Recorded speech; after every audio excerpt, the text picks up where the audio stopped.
So last time we discussed few topics. We discussed the professional communication, we discussed the teamwork concept and issues, and also we discussed the social context of computing. So today we are going to discuss more into the first. We will be starting with professional and ethical. Okay, we discussed professional and ethical issues as well.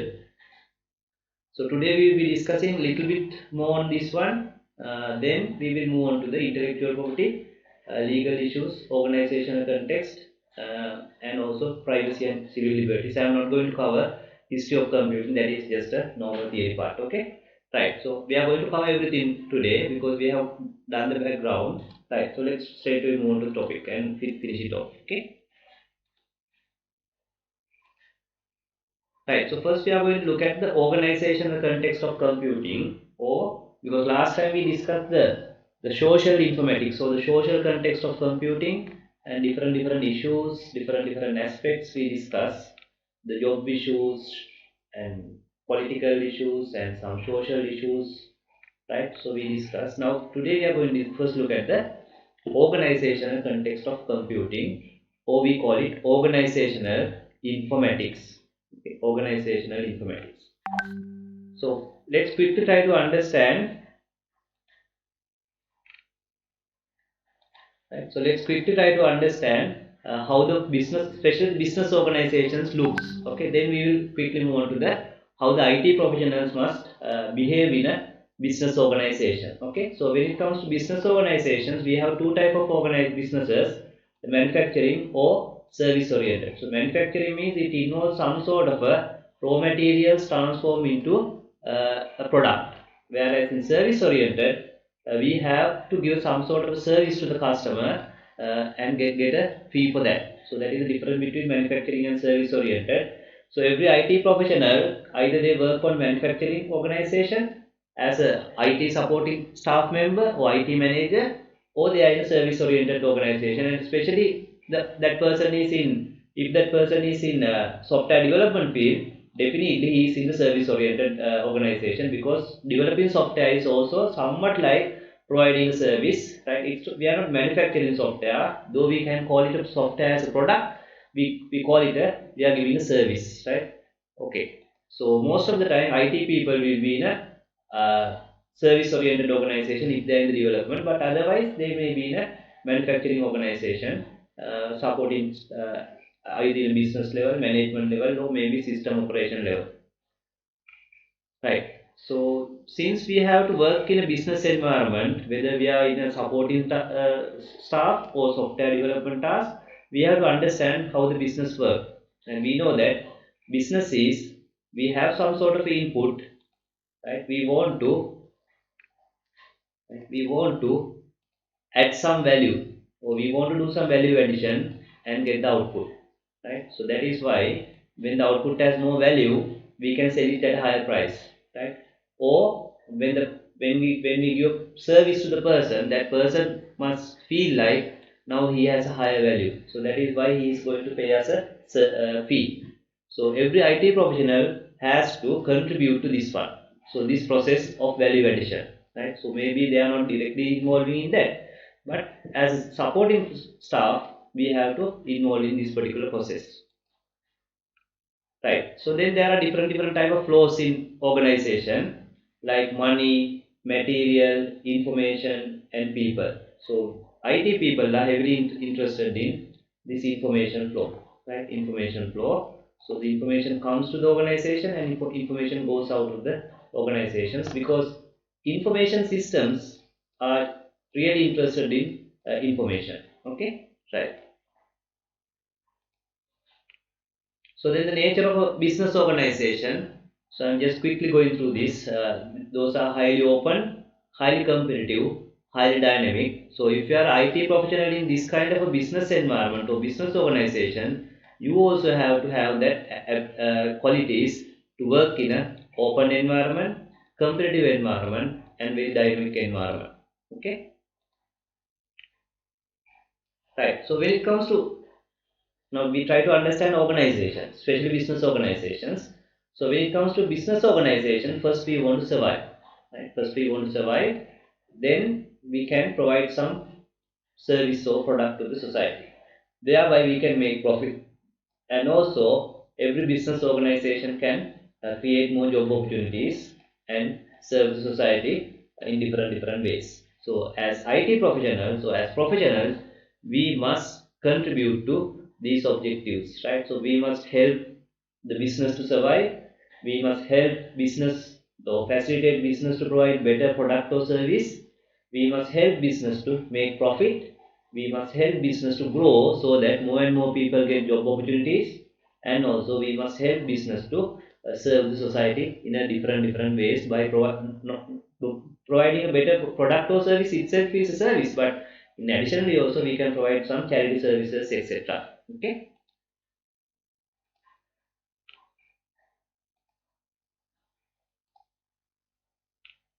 Right. So when it comes to profit, we want to contribute increasing the profit. So we know that to increase the profit, either we have to increase the revenue or we have to decrease the cost, or better if we can do both.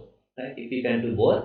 So IT professionals must always keep in mind that why I am in organization, why I am in business organization, I am going to help increase in the profit. So I am always going to help increase in the revenue, and I am going to contribute to reducing the cost, right? So especially the information systems can do both, right? The information systems can contribute increasing the revenue, can contribute decreasing the cost,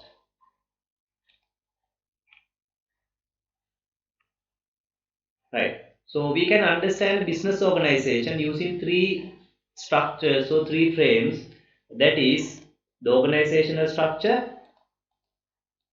management hierarchy, and the organizational culture, right? Organizational structure, management hierarchy, and organizational culture. So when we join a business organization, or when we join an organization, any organization, we will be part of the organizational structure. Sometimes we will be part of a management hierarchy, or if you are not a management professional, we will be under the management hierarchy, and of course we will be part of the organizational culture, or we have to adapt to the organizational culture, right? So because we can't change the organizational culture as an individual, we have to adapt to the situation most of the time. Of course we can contribute to change it as well, but it's sort of a it depends on your position and stuff like that. Right, now let's quickly look at one by one very quickly. So organizational structure means how the organization is structured, right? How the organization is structured. There can be hierarchical structures, there can be matrix structures or project structures, and there can be some team oriented structures. So whatever the structure, you will be fit into somewhere in the structure, right? Somewhere in the structure. If you are a software development company, you may be most probably in a project, under some sort of project. Maybe you are involved in designing or development or some sort of a thing. Then you will be part of the organizational structure. If you are sort of in a manufacturing or some sort of organization, maybe you are in IT department, right? IT department. Doing either network services or network supports or any other system supports, or maybe supporting the business continuity, etc. Okay, so likewise everyone will be part of the organizational structure. Then we have to understand that that's something called management hierarchy, right? So I am not going into details on these things. So there are different levels of managers taking different levels of decisions. For example, we have the strategic managers, very high level managers, like managing director, CEO. These are tactical managers. Now, when it comes to IT department, definitely, if it's a big organization, we will have IT manager, right? We will have IT manager. So, IT manager is a tactical manager, just like HR manager, finance manager, marketing manager. So, the IT manager is a tactical manager post where he will overlook the IT aspect of the organization. Then there will be some operational managers as well, right? So, maybe some IT professionals will be in the non-management tasks. So they will be doing some sort of a network support or software development, software engineers. So they are not managers, but they are professionals providing different services to the contributing to the organization. So that is management hierarchy. Then the third aspect we can look at organization is, now remember our topic is organizational context. First, we try to understand how the organizations work, and then we have something called organization culture. So different organizations have different cultures. So we have to fit into the organizational culture so that we can work very smoothly, right? So the organizational culture defines the values, norms, ethics, etc. Okay. Right. Now we are moving to the real topic, the IT environment. Right. So when it comes to organization or business organization, so it has IT environment. Right. So IT environment consists of the hardware resources like the servers, desktop machines, and etc. Different softwares, including the operating systems and any other business software, the database, the network, and of course we have to consider that. Now remember what we are when we say IT environment, we are interested in a computer based information system, right? Computer based information systems. Then we can't forget about users and policies and procedures, right? In the exams also, if they ask question about discuss the IT environment, you have to discuss each and every aspect. Okay, hardware, software, database, network, users, and policies and procedures. Okay. Right. We can look at the IT environment in a very systematic way. So this is something that mentioned in your syllabus as well, in your reference book as well. We can look at the IT environment as a framework, right? So which consists of IT system services, IT operational services, IT operating environmental services, and IT delivery, that is the development operation, so the DevOps. Okay, so those are the different layers or different services we expect that the IT the business organization needs. Okay, so we'll take one by one. So today I'm going very fast because we have to cover a lot and maybe do some past paper questions as well. And this is just a quick revision. Right. So IT system services. So that is the lowest level, right? So IT system services involve technical solutions and services that we provide. Right. The technical solutions and services we provide to the organization. So it may include things like application monitoring, business intelligence, and any other business related systems like maybe the ERP system, payroll systems. So providing support for those systems, right? So that is called IT system services. It's a technical solution. So it's something like system administrator's task, right? System administrator's task, the so providing the technical solutions and services. It is not involving development, so we are maintaining and providing those support to the organization. So that is called IT system services. Okay, IT system services. Then we have another type of service called IT operational services. So it is more into the management aspects. Right? It's more into the management aspect. Right? So operational services are to to help maintain or use any or all the systems made available. So now we have the systems and we are providing the technical support using the system services, but we need proper management tasks or the procedural tasks to have those systems in a very systematic way. Provide those services to the users and the staff in a very systematic way. For example, we have to think about the release management, deployment management, the project management, incident management. So incident management means if there is some security issue, there must be a mechanism to very quickly report those things and take actions. Right? The problem management. So those are the process aspects. So some sort of operational aspects are called operational services. So these operational services supplement the system services. Right? So system services are to provide you the systems without any interruptions. The operational services are to make sure that those services are given in a very secure, controlled manner. So that is why we have incident management, problem management, release management, etc. Okay, so that is operational services.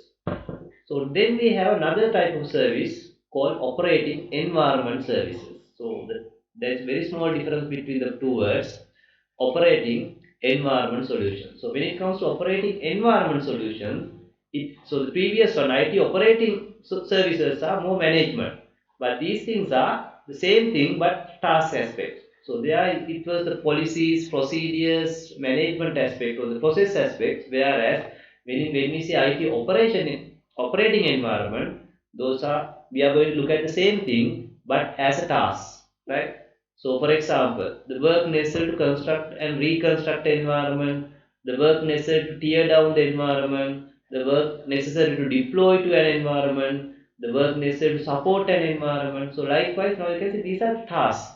So when we look at those things as a task, we call it IT operating environment services, whereas previously we call IT operational services. So that is the management aspects. Okay, the incident management, problem management, project management. Here we have the task or the work necessary done. Right, same thing, the management aspect and the task aspect.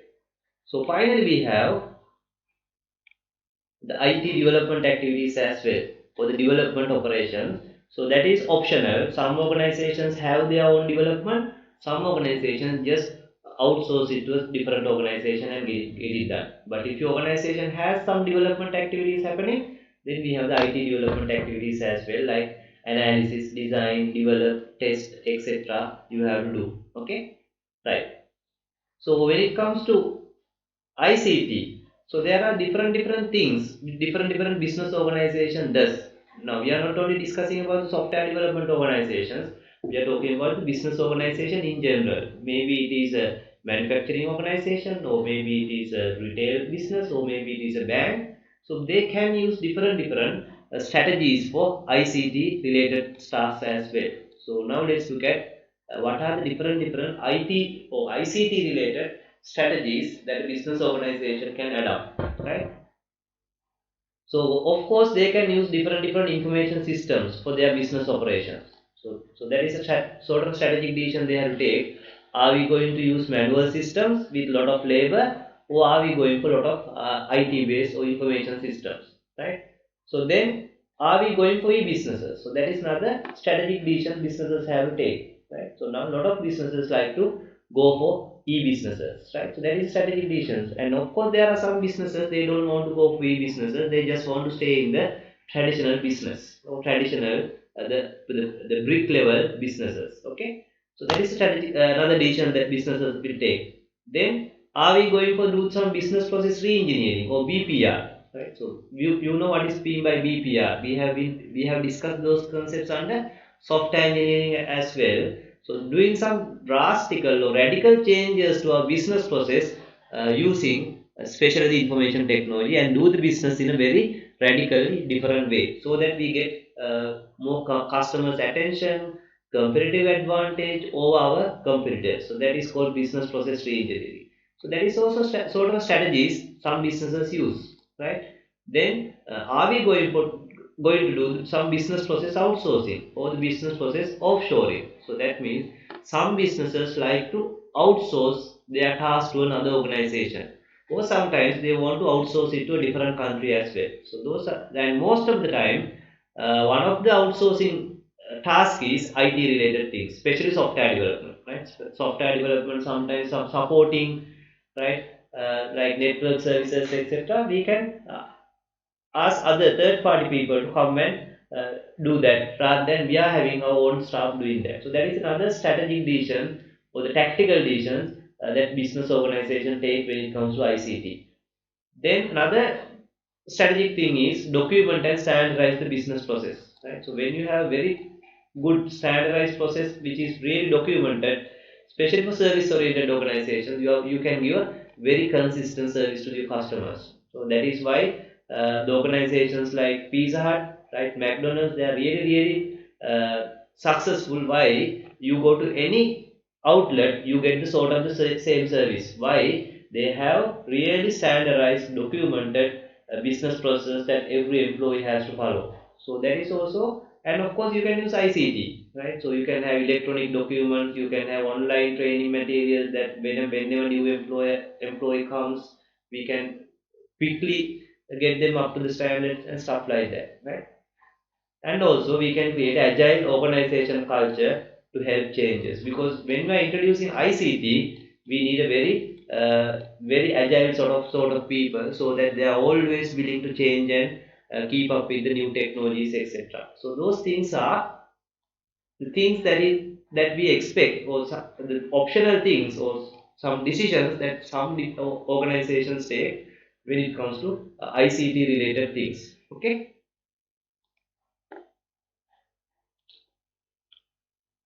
right. So now we are looking at this organizational aspects. So we have to look at some possible unethical activities as well, right? So the good and the bad, right? So when it comes to ICT or the business organizations, there can be some unethical things as well happening in your organization. So it can be related to ICT, it may not related to ICT, but as a professional, we must aware of all the good and bad things, right? So what are the possible unethical activities an organization may be doing, right? Maybe those are some decisions from the high level management. So there are one possibility is excessive monitoring of the employees, right? So the some sort of monitoring is needed, but excessive monitoring, and especially now we have CCTV cameras, etc. Those things are there to some purpose, but not to excessively monitoring your employees.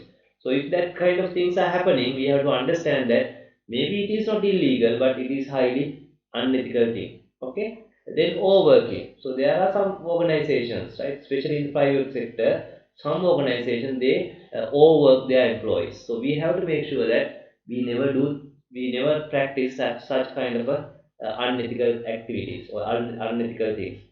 Then whether our business is doing any illegal things, right? So maybe you have been given a business employment to an organization, and you find that they are doing some illegal business. So then we have to aware of those things, right? So those are unethical, and sometimes, not on sometimes, most of the time those are illegal as well, right? So likewise, so then is the organization is practicing any unethical or illegal business practices, like lying to the customers, use of illegal chemicals for food and other areas, polluting the environment. So if so, we have to take some action. So at least we have to get out of this organization, right? So that is why we have that is why especially you have some topics like the pollution, environment, whistleblowing, etc. Because we expect professionals to work in a very ethical way, and also they must be very proactive people. When they see something is not something wrong is happening, they must take some actions, right? Okay. Right. So whistleblowing. So whistleblowing is also related to organizational context. As I told you, there can be situations where things are not happening well, or there can be some illegal things happening in your organization, or really unethical things are happening in your organization. In that case, sometimes, right? So you have to be a whistleblower, right? Whistleblower. So whistleblower means when you see something illegal or something really seriously unethical things happening in your organization, if you expose it to the relevant authorities or to the society, we say that you are a whistleblower, right? We are a whistleblower. So, of course, why you want to be a whistleblower? There are some activities only people inside the organization can see. So, therefore, unless one of the internal employee become a whistleblower, the entire society is not aware of that bad thing happening, right? So, therefore, as a professional, we expect at times you to be a whistleblower. So that is why we have concept called whistleblowing, right? So whistleblowing is an effort to attract public attention to a negligent, illegal, unethical, abusive, or dangerous act by a company. If a company is doing that such kind of thing, right? The illegal thing, unethical thing, abusive thing, or dangerous things to the society, we have to at some times we have to be a whistleblower. Okay, right? Because someone has to whistleblow, otherwise the bad thing is going to continue happen continuously, right? Now let's see how to be a whistleblower, right? How to be a whistleblower.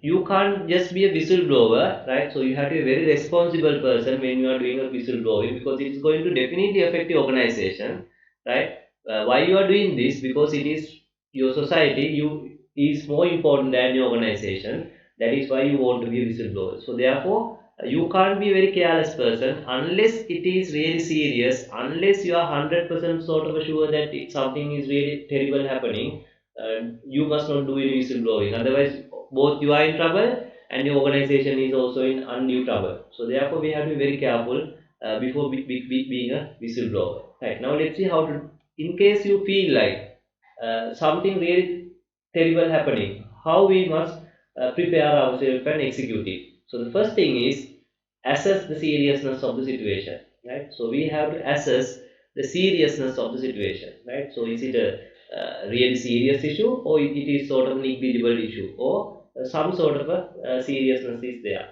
Then it's better to document it. Now remember, because when it comes to whistleblowing, sometimes it might ended up in a legal procedures, right? So therefore we have to gather as much as the evidence, and also document those things as well, so that you, if needed, you can use those later. Third, you have to attempt to address the situation internally, right? So don't just be a whistleblower at initially, because you must first try to see whether you can, if you express your idea to the internal management, maybe they may respond to you, or maybe they can just stop that practice, or maybe that they were also not aware that that is a bad thing, right? So in that case, it's very important you first try to address it within the organization, right? If your immediate manager is not responding, maybe you can escalate it to the top level or the next level of the management, right?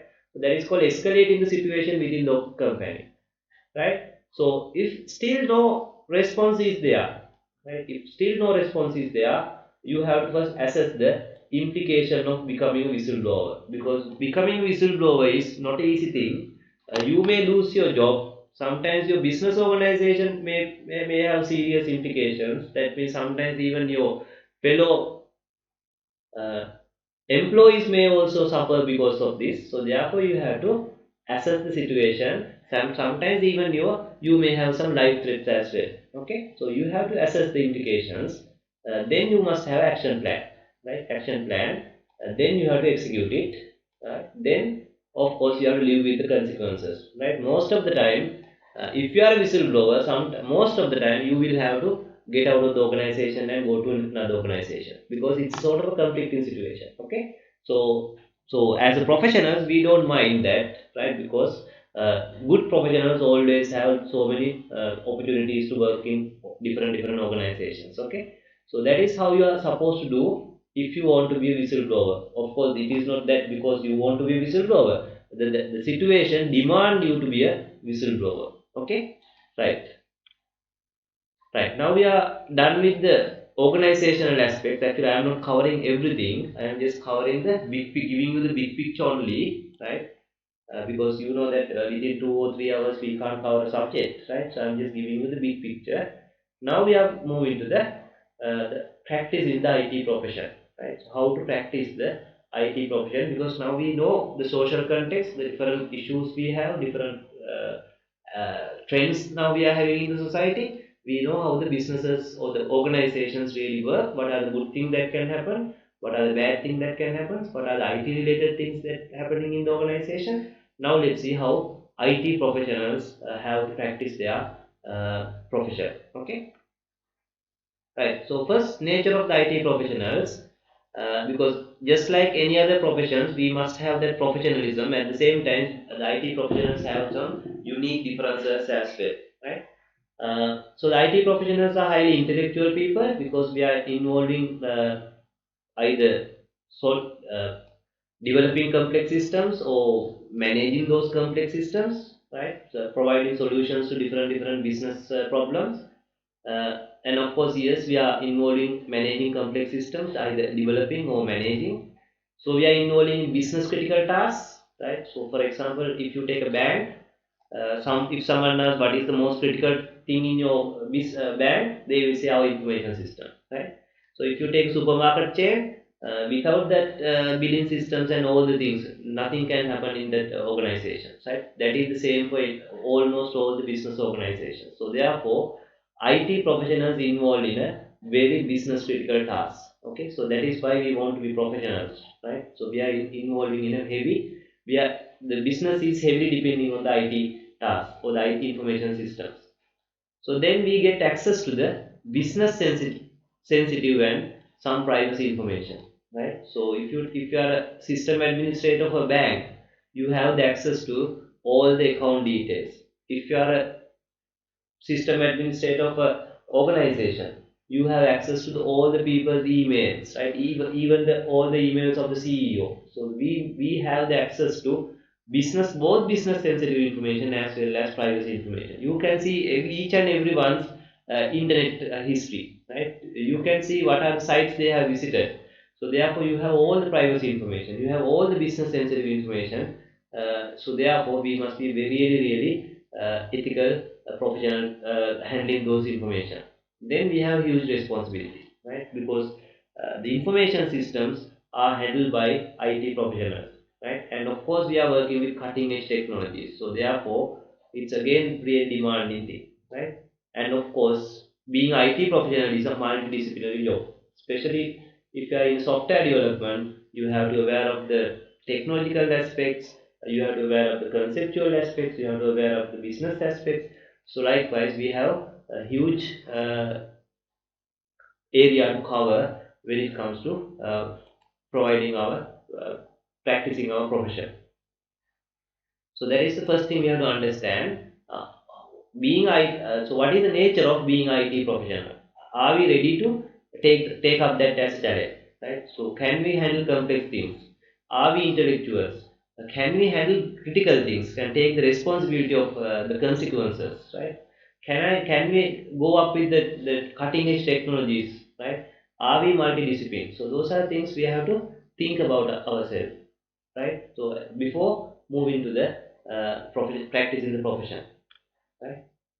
Right. So therefore we need that professionalism, right? We need that professionalism. So there are two ways we can induce that professionalism. That is professionalism built into your character. That is why we have subjects like that. This like the professional practice.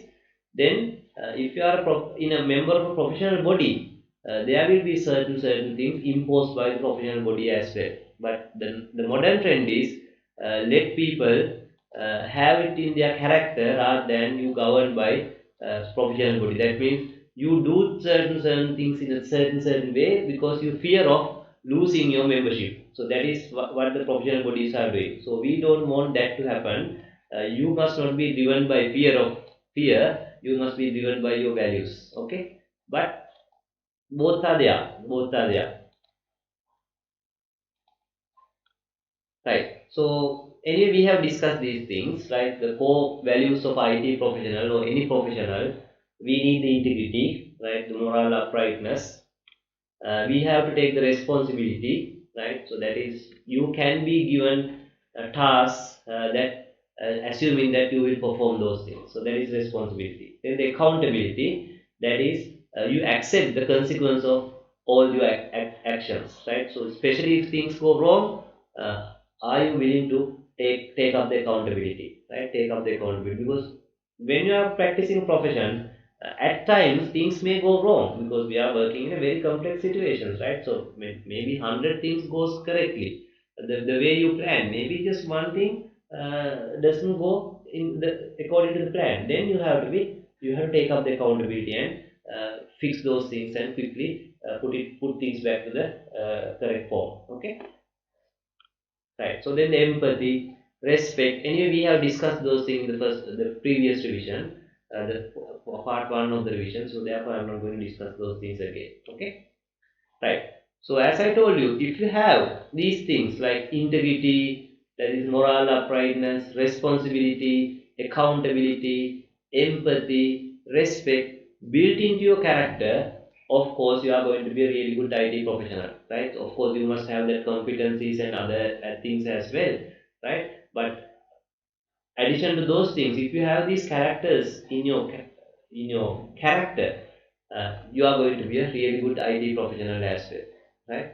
But in addition, we can have some of those things can be enforced, or some of those things can be guided by the professional bodies as well, right? So that is why we have professional bodies in place as well, right? For example, the BCS, IEEE, ACM, right? The Computer Society of Sri Lanka. So those are different professional bodies related to IT field, right?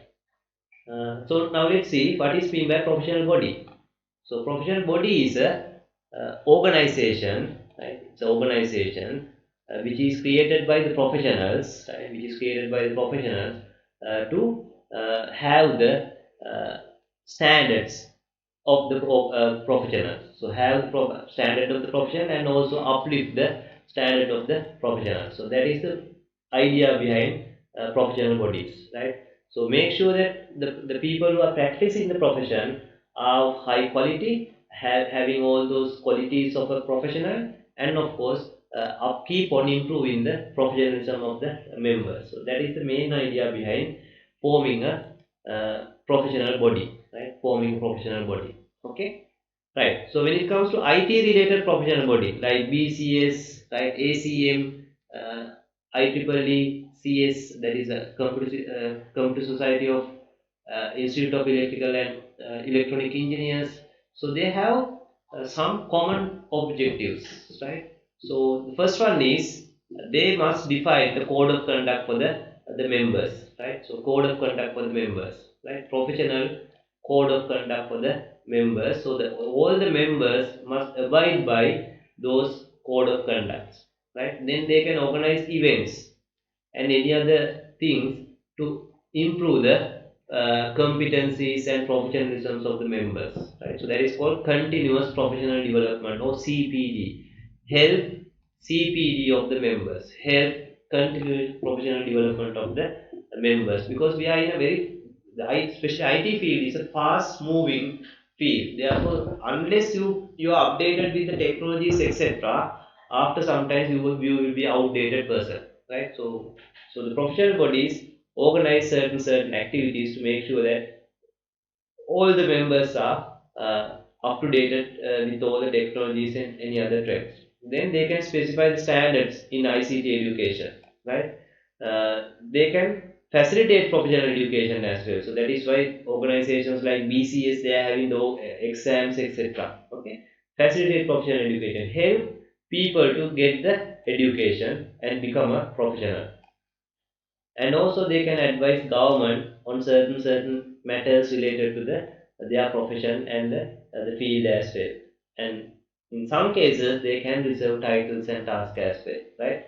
So in ICT we don't do that, right? But in some other areas like medical, law, they reserve titles and tasks. So that means for example, they say that okay, so you can't say you are a doctor unless you are a member of a professional body, something like that. Okay, but in ICT we don't do that much because it's a very open field. Okay, so that is why anyone in Sri Lanka then can call himself or herself as a software engineer, right? Because it is not necessarily you must be a member of a professional body, right? But you can't go and say I am a lawyer unless you are a member of the bar association, right? So likewise they have very tight control, but ICT is a very liberal business driven thing, because we don't go after the titles, we go after the talents. Okay,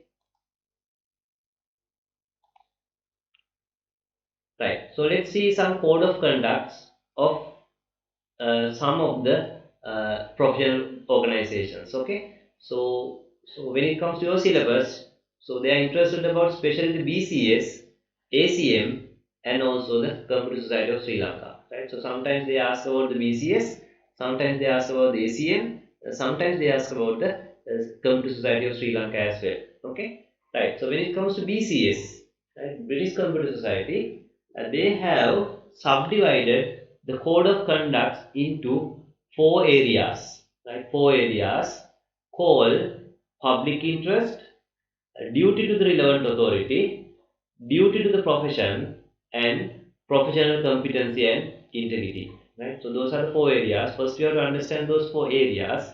Actually, there are 4 main code of conduct items in BCS, right? So just 4 items.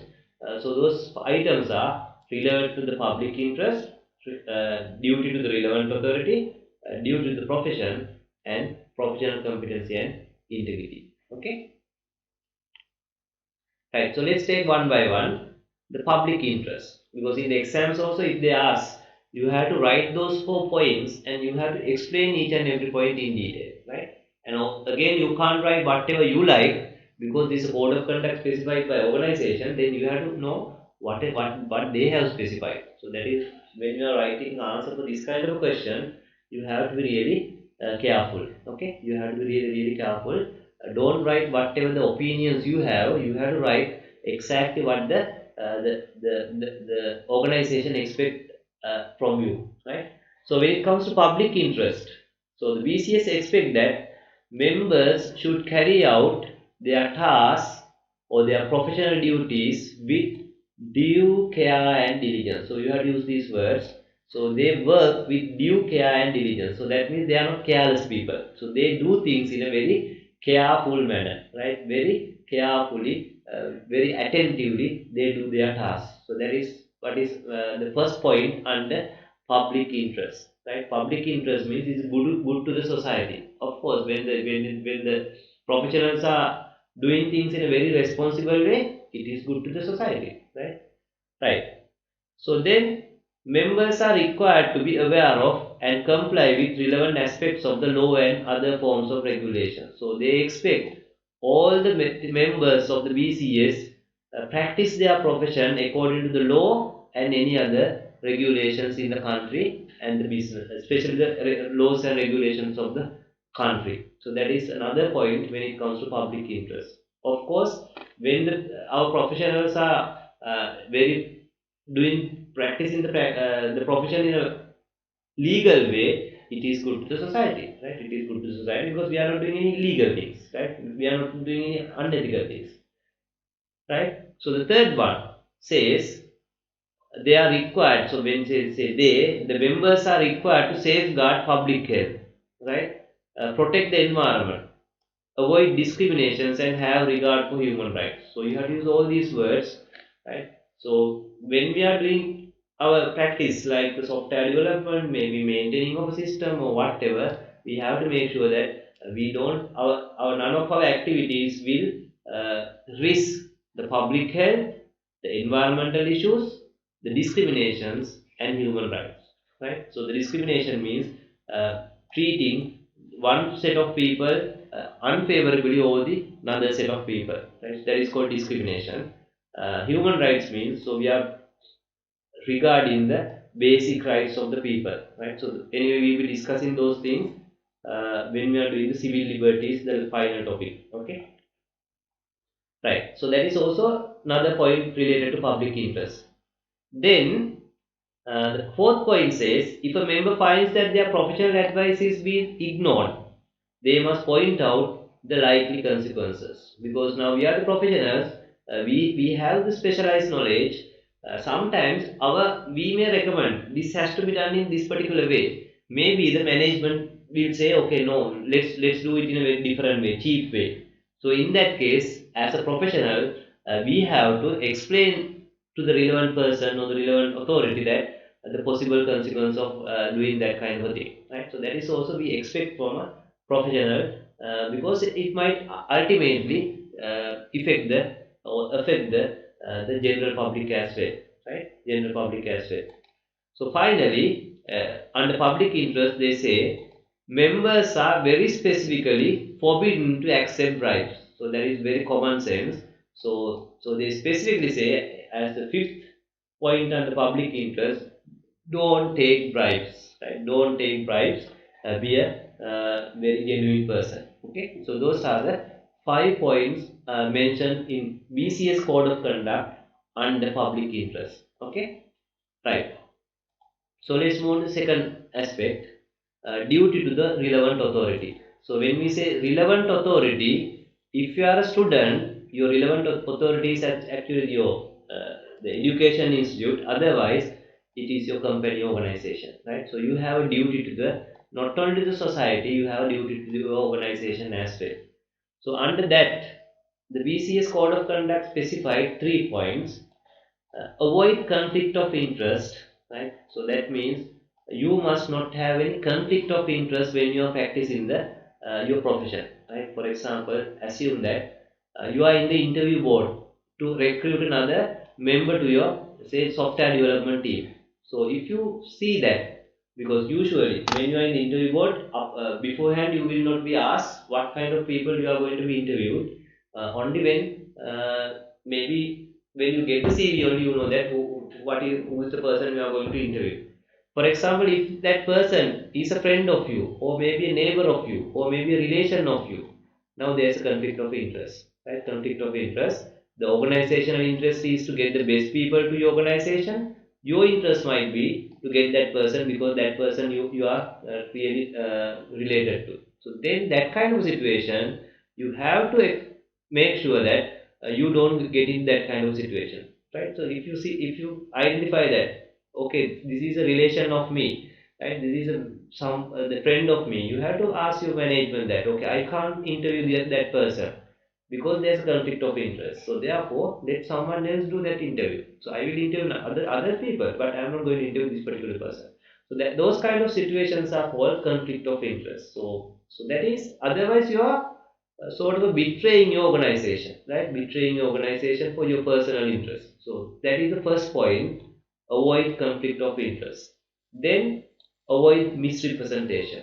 So avoid misrepresentation means don't misrepresent. That means if you don't have any some sort of competency in an area, don't say that I have that competency, right? So that is misrepresentation, right? So some people, what they do is, when they go to the interviews, they say that I have this knowledge, this competency, that competency. Because in the interview, sometimes they can't check each and every thing, right? Sometimes they will assume that you are telling the truth. But when you are in a project or when you are sent to the customer on site, now not only you are in trouble, the organization is also in trouble, right? So but it is too late now. So maybe they will recall you, but the organization has to incur some loss for that, right? So that is why they say avoid misrepresentation. Don't say anything that or pretend that you have any competency on something you don't have or something like that. And also you can do the same for the customer as well. Don't say that our product has this particular feature, right? When you don't have that feature in your product, then again you are later time the customer is also going to be in trouble, your organization is also in trouble. So that is also misrepresentation, right? So you can misrepresent and cheat your organization, you can misrepresent and cheat your customer. In both the cases, not only you, your organization is in trouble, right? So the third point says don't pass any confidential information without permission. So your organization expect that you take the responsibility of all the sensitive information, all the confidential information, not only the organization's information, maybe the information of the clients that we are working on, right? If it is outsourcing organization, so we have to make sure that we don't pass any confidential information to the third parties or the society without permission. So that is something we expect from professionals, right? Right. Now we are moving to the third point under BCS code of conduct, duty to the profession. So not only you have some duties to the society, not only you have some duties to the organization, you have some duties to the profession as well. Because if you are doing some bad things, right? So the entire society and entire the business organizations are not only going to blame you, they are going to blame the software engineers. They are going to blame the IT professionals as well, right? So we know that when a doctor do a bad thing, all the doctors are get the beating, right? When a lawyer do a bad thing, all the lawyers are getting the heavy beating from the society. So therefore, make sure if you claim that you are a software engineer, if you claim that you are IT professional, make sure that you don't put your fellow IT professionals or fellow software developers or fellow engineers into trouble, right? So that is why we have concept called, or the obligation called, duty to the profession. Now let's see what are the points mentioned there, right? So this includes aspects such as improve the process. So we have to keep on improving the processes or technical process of your profession, right? So that is why software development process are keep improved by these different people. The professionals are contributing to improve the process, right? Go for innovation, right? So don't stuck with the current things. If you feel like you can do things in an innovative way, different way, go for that. And not only go for that, make sure that others also know that, right? So that is why you can contribute your knowledge.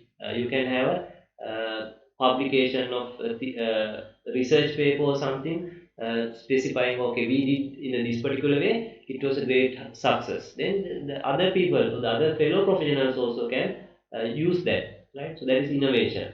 Then contribute with best practices, etc., right? So when you have best practice, when you find that you start doing things in a better way than the normally what we do, so you can share that knowledge with others, right? Share that knowledge with others. So that is, so likewise, then the way professionals are practicing the profession, the way IT professionals are practicing the profession will be uplifted, right? Because everyone is contributing their experience and their knowledge to the others, so that they can learn from each other. Okay, so that is called duty to the profession, right? So now we have discussed the public interest, duty to the relevant authority, duty to the profession, right? So the final one is the professional competence and integrity. Actually, this should have been the number one actually, because unless you are a competent person, you no point doing any of the other things, right? So the first thing you have to make sure is you have all the competencies required, right? So if you are a software engineer, you must be able to develop software. If you are a database administrator, you must aware of this database administration related concepts and techniques, right? So that is professional competency, right? And the integrity. So integrity means that you have that moral uprightness, right? So there are 3 points mentioned under that. Members are required to keep their professional skills up to date, right? So they have to make sure that you are always up to date, and you, because otherwise, especially IT profession, you will be outdated, and sort of you will be expired IT professional. No one is going to use your skills there, right? So make sure you keep things up to date, right? Then encourage those who work for them to do the same, right? So if you are a tech lead, or if you are a project manager, or if you are a senior person, make sure that all your junior IT professionals are having that facility, right? So that is number one. So second one says follow appropriate code of practice and other standards. So that is self-explanatory, right? So that is for the integrity, right? So you follow all the practices and standards that is specified by the profession, right? So third one, not to claim to be competent in areas where they are not. So that I explained previously also. So if you don't have specific competency, don't claim that you have it, right? Don't claim that you have it. Then that is not good. That is not good, because it's going to put a lot of people into trouble, right? Because otherwise they may trust you and they will assign that task, but you can't do it if you don't have the competence. Definitely you can't do it, right? So then not only you are in trouble, your organization is in trouble, your customer is in trouble, everyone is in trouble, right? Because those are very serious stuff, right? So those are the four areas where the BCS has specified in their code of conduct. Under public interest, duty to the relevant authority, duty to the profession, the professional competency and integrity. Okay, right? So in some years they ask those things specifically referring to the BCS. Okay, referring to the BCS.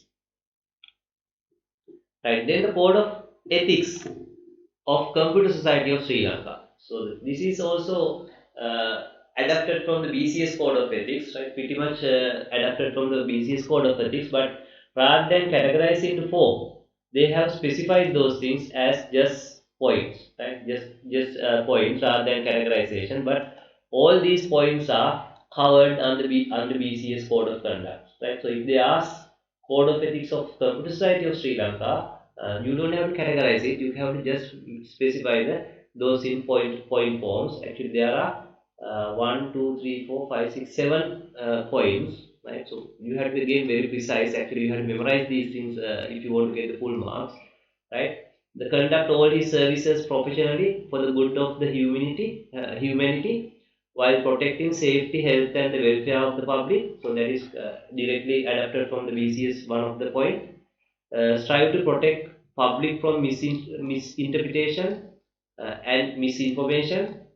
Maintain the highest standards of the integrity, conduct skills, and care of performing all his services and be objective, develop knowledge, skills, and competencies in the field of ICT, perform services only in the areas of competence, that means you don't misrepresent, enhance the image, reputation, and status of the field of ICT and the profession, strive to develop the field of ICT, that means help develop the ICT field for improvements and stuff like that. Right? So you better remember those points as well, because in some years they have asked you to write what are the 7 code of ethics of the Computer Society of Sri Lanka. Right. So then we have another organization that is ACM. Right. ACM. So ACM stand for Association for Computing Machinery. Right. So actually ACM and IEEE have sort of a common set of code of conducts now. Right. So ACM and also IEEE-CS. IEEE-CS means Institute of Electrical and uh, Electronic Engineering. They are computer society, right? Computer society. So ACM and IEEE-CS have published a common set of code of ethics. Common set of code of ethics. They have 8 points, right? They have 8 points. So those are again categorized into 8 points actually. The public, client and employer, product, judgment, management, profession, colleagues, and self. Right. So that is how they have categorized it. So under public, so they say software engineers shall act consistently with the public interest. Right. So that means you don't do anything against the public interest. That is against the will of the people. Right. So that is number one. Then the client and employer, just like the obligation to the relevant authority in BCS. Software engineers, they are specifically telling software engineers because this is coming from in Institute of Electrical and Electronic Engineers and ACM, more into the engineering discipline. Software engineers shall act in a manner that is in the best interest of their client and employer, consistent with the public interest. So that is the duty to the relevant authority. Right? Then the product. Software engineers shall ensure that their products and related modifications meet the highest professional standard possible. So that means you always come up with the highest quality product, right? With the standards according to the or the fulfill the quality standards of the expectation, right? So then the judgment. Software engineers shall maintain integrity and independence in their professional judgments. So that means you are really a more morally upright person, right? So you don't compromise for your decisions for your petty gains. So that is called judgment. And also you don't rely on other people. You can take your own judgment independently, right? So then the management, the fifth aspect. So I think last year also they have asked this question, right? So what they specifically asked you to write what are the code of ethics of the ACM or the IEEE-CS, okay? So the profession, software engineers shall advance the integrity and reputation of the professional consistent with the public interest, right? So again, you can see, so you have to contribute to the improvement and the reputation of the professions, IT profession, right? So that is profession. Then the colleagues, colleagues means our fellow software engineers. Software engineers shall be fair to and supportive of their colleagues. Now you can see, so you must be very fair with them and also you must be supportive with them, right? So if you are supporting others, that means others are also going to support you. Then you don't feel any pressure, right? Now some of you guys are doing the final year project. Now when you're doing it in as an individual, you have a lot of pressure, right? But when it comes to team environment, you don't feel that pressure because there are say five six people, right? So they have different competencies, they have different experience. So therefore whenever you have a problem, there is someone to help you, right? At the same time, you also have to help others when they have problems. So that is called and that is what is mentioned under colleagues.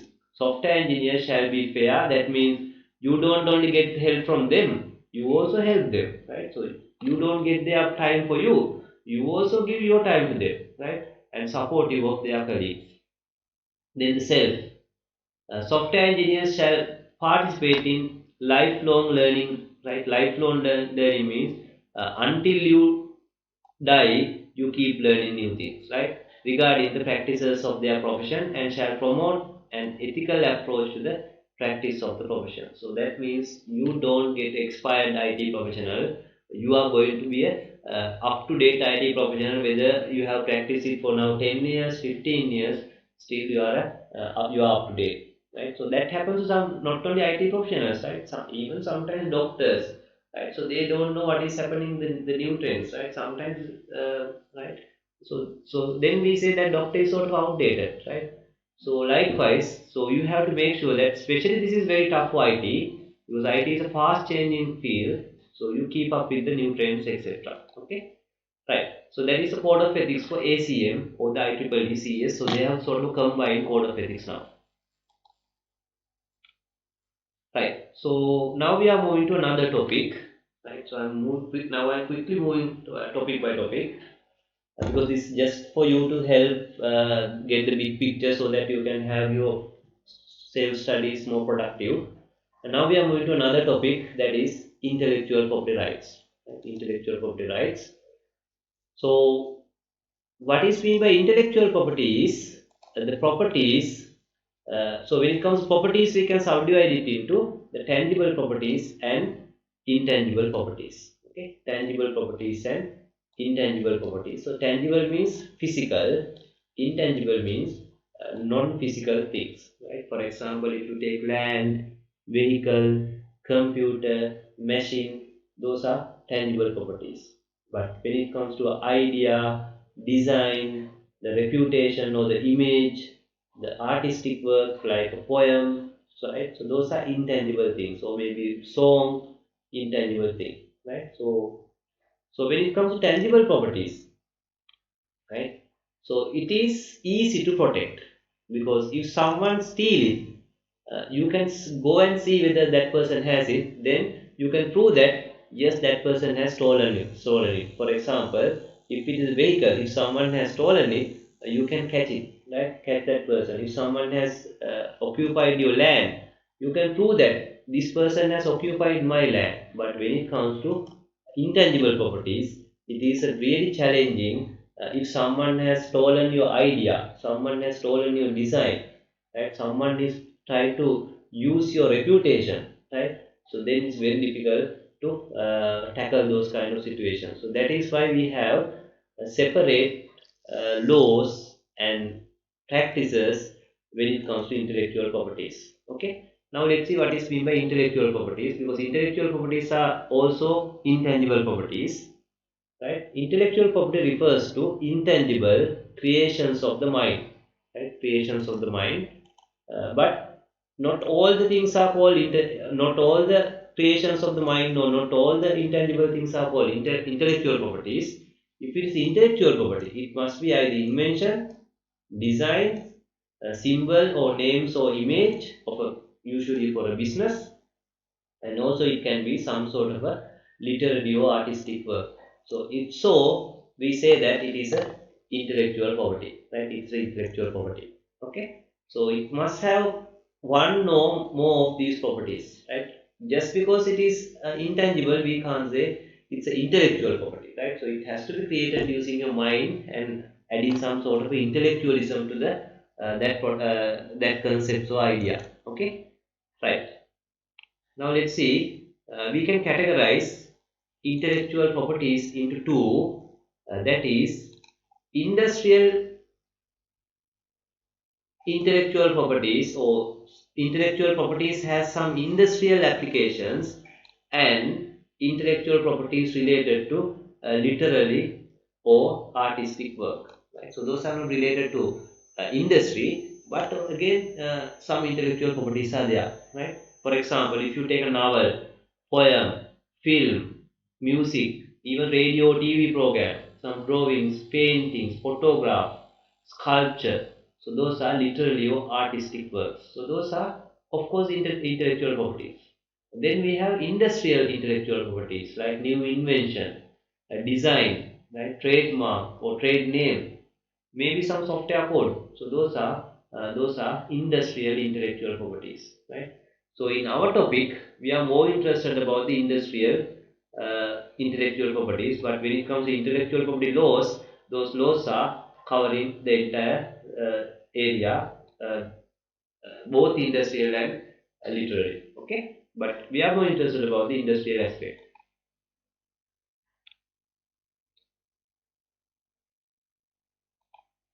right?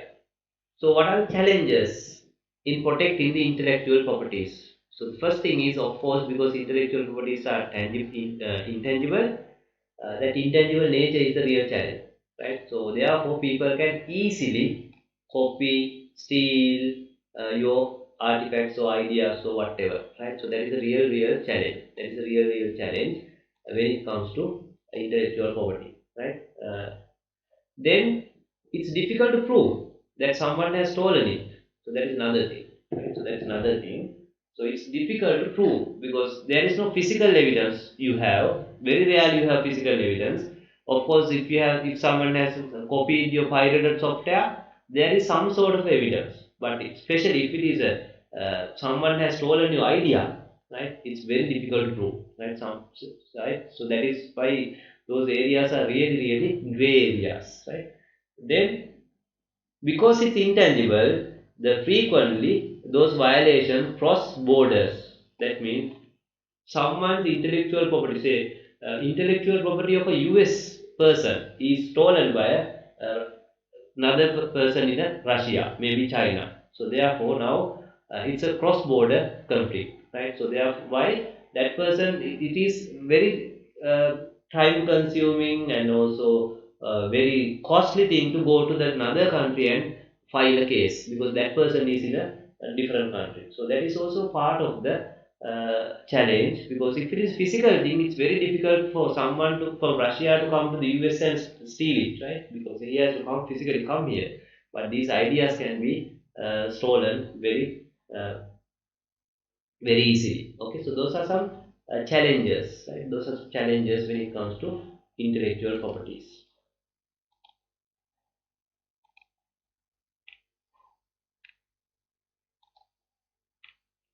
right? So there are some when it comes to intellectual property.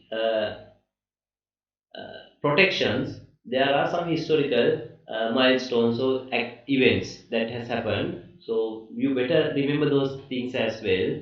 The Paris Convention in 1883, so they discuss about the trademarks and patents. Then the Berne Convention in 1886, they discuss and came up with some copyright laws, initial copyright laws. Then in recently, in 1998, the USA they came up with a very important act for the US actually that is, and a lot of other countries followed the same and they amended their own intellectual property acts accordingly. That is the Digital Millennium Copyright Act or the DMCA. Okay, so that they try to address the digital media because in 2000 that is where the internet and other IT things came to a sort of a peak, right? Because the conventional or the all copyright laws had not covered especially the digital artifacts like software, databases, etc., website, etc. So the Digital Millennium Copyright Act, especially the copyright aspect, they covered a lot of digital media and a lot of other countries also adapt the same sort of policies or the laws to their respective legal systems. Okay, right. Now let's see how to protect intellectual properties. Right. So again we have two things. First, yes, we can have laws enforce the intellectual properties. So that is the conventional approach. The second approach is again educate and aware the people about the intellectual properties, because the more you are aware, the lesser you are going to violate it, right? So because you will get a feeling of it, right? So when you get a feeling of it, your consciousness says, okay, you are doing a bad thing, right? I am doing a unethical thing. So that is against my conscious, right? So that will remind you, right?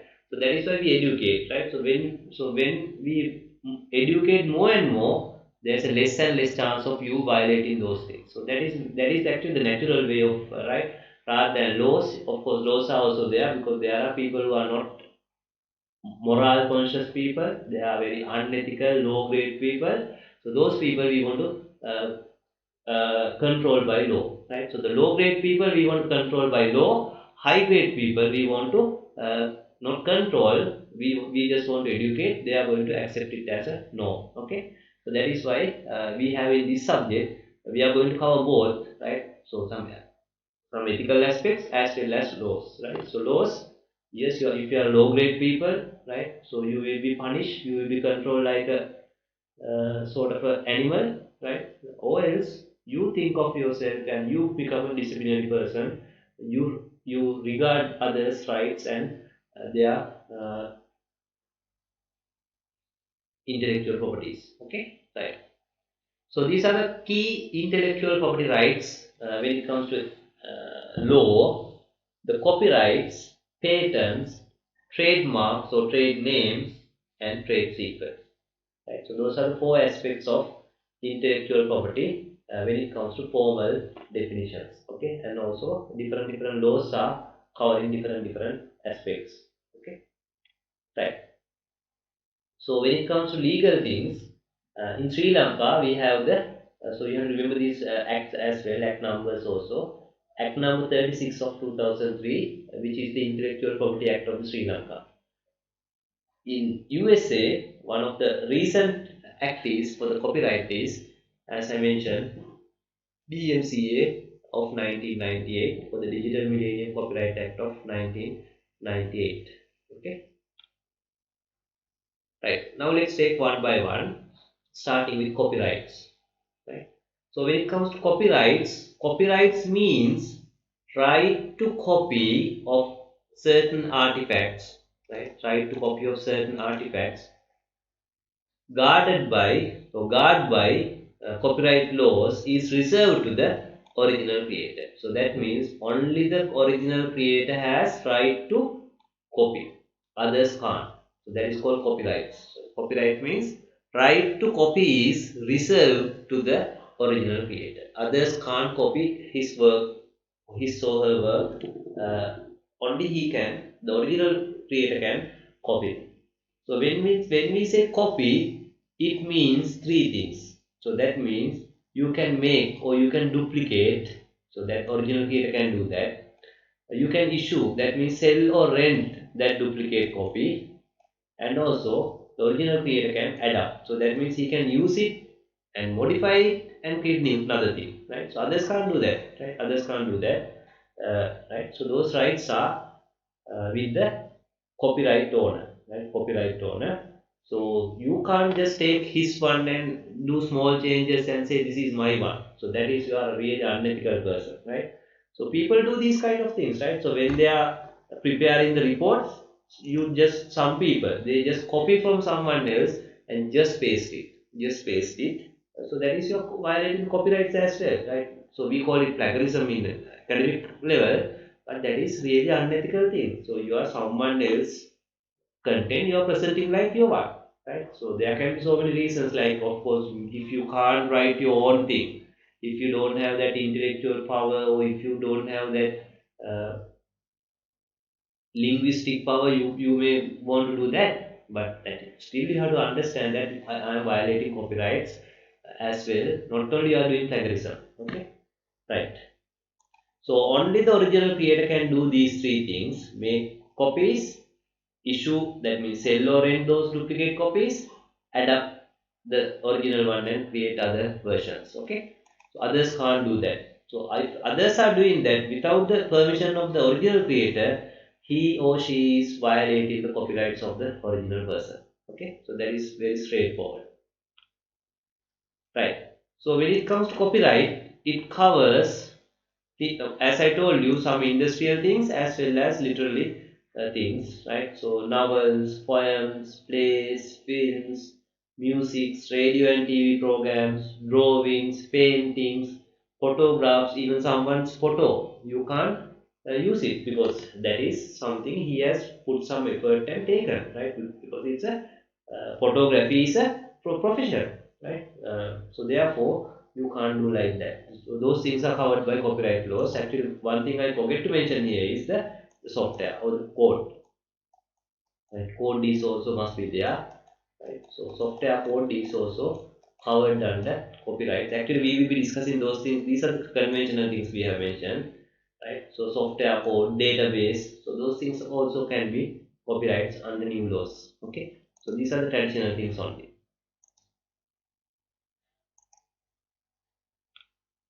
Right. Now let's see what is the time period of copyrights, because copyright is not for ever, right? So usually if it is a personal property, that means the copyrighted material is a personal property. The copyright is for 70 years from the death of his death of the person, right? So that means if someone has created this today, say he died in 30 years, now the copyright is from that 30 years onwards another 70 years. So until for that 70 years, no one can use his item for any of these things, that is make, issue or adapt. Okay. Right, but if it is a collective or corporate property, because it's created by set of people, then it is again 70 years from the date of the death of the last surviving author, right? Last surviving author. But there are some things that we publish sort of anonymously, or maybe just from the organization's name. So in that case, it will be 70 years from the date of which the work is first published. Right? So depending on the way, but the number of years is usually 70. So this is for Sri Lanka. It's different countries. It might be slightly different, but in Sri Lanka it is 70 years. Okay, 70 years. After 70 years, we say that that particular intellectual property is in the public domain. That means anyone can copy it. Anyone can copy it. Right. For example, if you take something like Mahavansa or some sort of a thing. So those are now in public domain, right? Anyone can print it and sell it, right? Because those are not copyrighted now. But if you take something like Gamperali, so I hope that it is not 70 years from the death of the Martin Wickramasinghe yet. Therefore, you can't just print Gamperali and sell, right? It is still copyrighted. Now the rights are with the Martin Wickramasinghe's family, right? So that is how it is transferred. So after 70 years only, it will be, anyone can print it, right? Anyone can print it, anyone can sell it, right? So let me say it is in the public domain, okay, right? So you may have heard that there are a lot of copyright issues, like trying to sell some of the novels, trying to sell, redo or reproduce some of the drama or the plays, or especially music industry. Right? So you can't just go and sing others' songs for commercial purposes. Of course, you can do it for fun, but you can't go and sing someone else's songs and take money from those people, right? So then you are in trouble. Definitely, you will be taken into the courts by the relevant people, the people who are having the copyrights for that, right? So you have to aware of those things, and no, you can't go to the courts and say that I am not aware of the law. So that is no one is going to accept it as a excuse. Okay, right? So that is how the copyright works. Right. So when it comes to copyrights, we can identify two type of rights, because in the exams they are really interested about the intellectual properties. Almost every year there is a question on intellectual property. So when it comes to copyrights, we can identify two type of rights. That is economic rights and moral rights. Right? Economic rights and moral rights. Economic rights means that right covers some sort of economic things or some sort of monetary value is there. Moral rights means there is no direct monetary value, but it is unethical to give that right to the original creator, right? So when it comes to economic rights, the public display, because when you are displaying, you are taking some money, right? So that money should have been gone to the original creator, right? When you're broadcasting, telecasting, because there can be at least some advertising revenue, right? Make copies and sell, rent, right? Even selling the copyrights, because one person can sell the copyrights to another person as well. So those are called economic rights. Then the moral rights means to have creator's name or pseudonym indicated prominently on the copies, right? So that is important, right? So if you are, that is why when someone is singing a song of another person, at least they have to mention that I am singing the song sung by this particular person. So that is a moral right that we expect you to respect. Okay, so then to object to any distortion, modification that would prejudicial to the owner's honor or the reputation, right?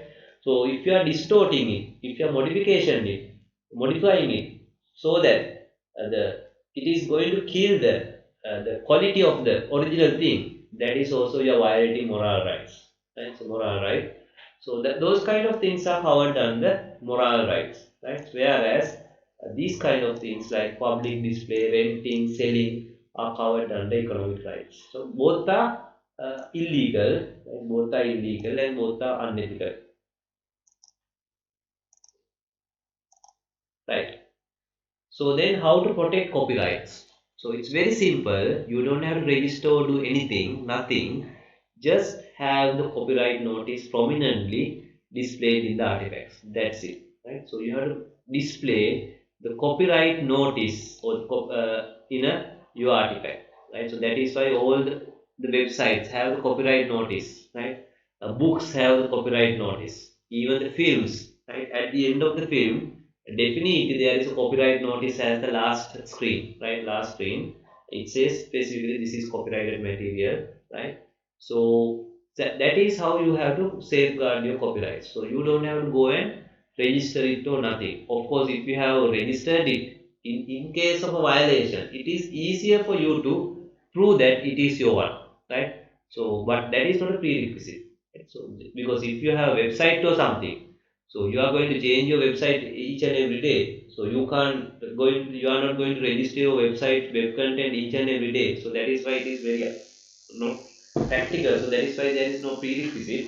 But when it comes to something like a book or something, because you are not going to change your book each and every day, if you have given the relevant copies to the relevant authorities, it will help you. But again, it is not a prerequisite. Just having the copyright notice is good enough, as long as you can provide enough evidence saying that I am the original creator of this and someone else has copied my content without my permission, then that person is going to be put it into the you can get some compensation for that. Okay, of course it is a civil issue, therefore you will be getting the compensation for the loss of, occurred due to copyright violation, right?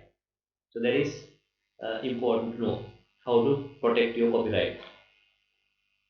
Right. So then if it is a software, right? If it is software, of course you can have copyright notice in the software CD or whatever as well.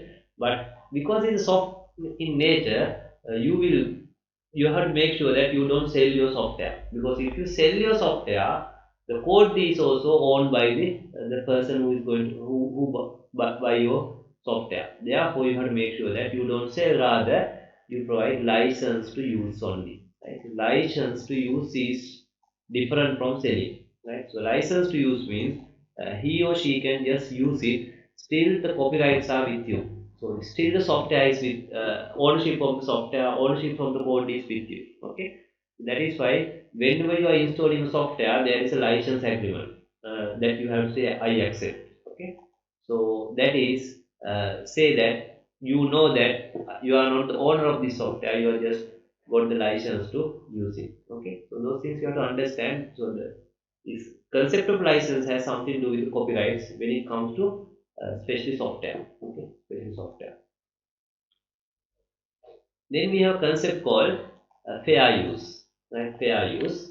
So fair use means, right, uh, for following fair usages, limited amount of, so typically it is less than 10% of copyrighted material can be used without prior permission, right? So even without permission, you can use limited amount of the copyrighted material for fair usages, not for any other, not for all the usages.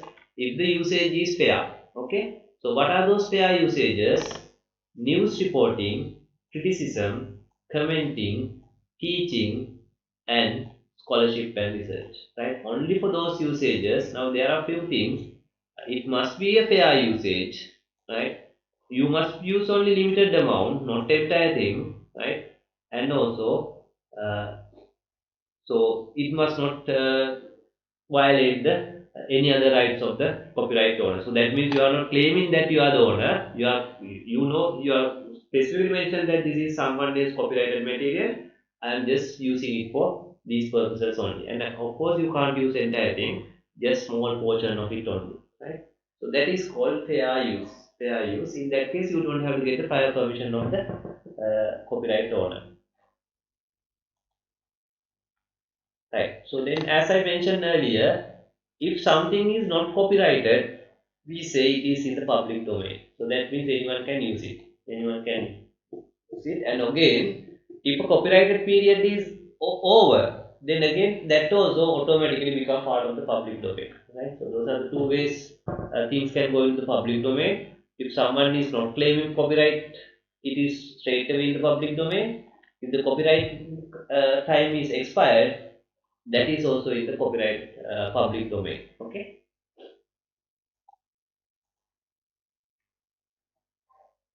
right. So when it comes to ICT, right, IT, there are two things that can be copyrighted. That is, the source code can be copyrighted, right? So whatever source code you are giving, especially when it comes to the open source software, we are giving the source code as well. Therefore, that source code you can copyright. So when you are giving it for even for the first software, free and open source software, right? It doesn't mean that you are giving the source code to the ownership to the other person. No, still you are the owner of the source code. You are just giving uh, the rights to use it and change it, right? But still the source code is with you if you have a proper copyright or the license agreement. Okay, so therefore source code can be copyrighted. Of course, if it is 100% copyrighted, no one can even change it or resell it or whatever. Okay, so then the database can also be copyrighted. Special cases only. That means if you have put some effort to collect those data, and those data those data is having some commercial value, in that case only it will be copyrighted. If someone steal it, you can uh, file a case not only for hacking or whatever.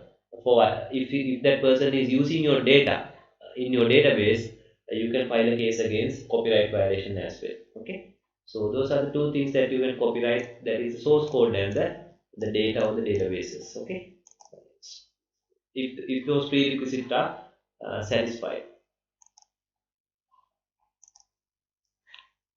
Right, now let's see what are the types of copyright infringements. Right, so we can identify two type of copyright infringements, what is known as the primary infringement and the secondary infringement. Right, so the primary infringement means you are directly violating copyright of some person or some organization or whatever. Okay, so for example, you are copying something and you are selling it to someone else, say, right? So then you are violating or you are committing to a primary infringement, right?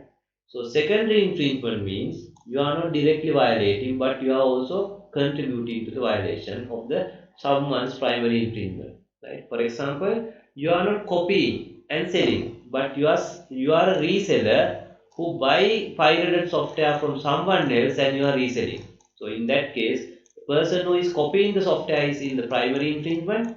You are involving in a secondary infringement, right? Secondary infringement. But In some cases, sometimes both of you might get the same sort of punishment, or sometimes you will get a secondary infringement. The person who is committing secondary infringement will get a lesser punishment, whereas the person who is involved in the primary infringement will get a higher punishment, right?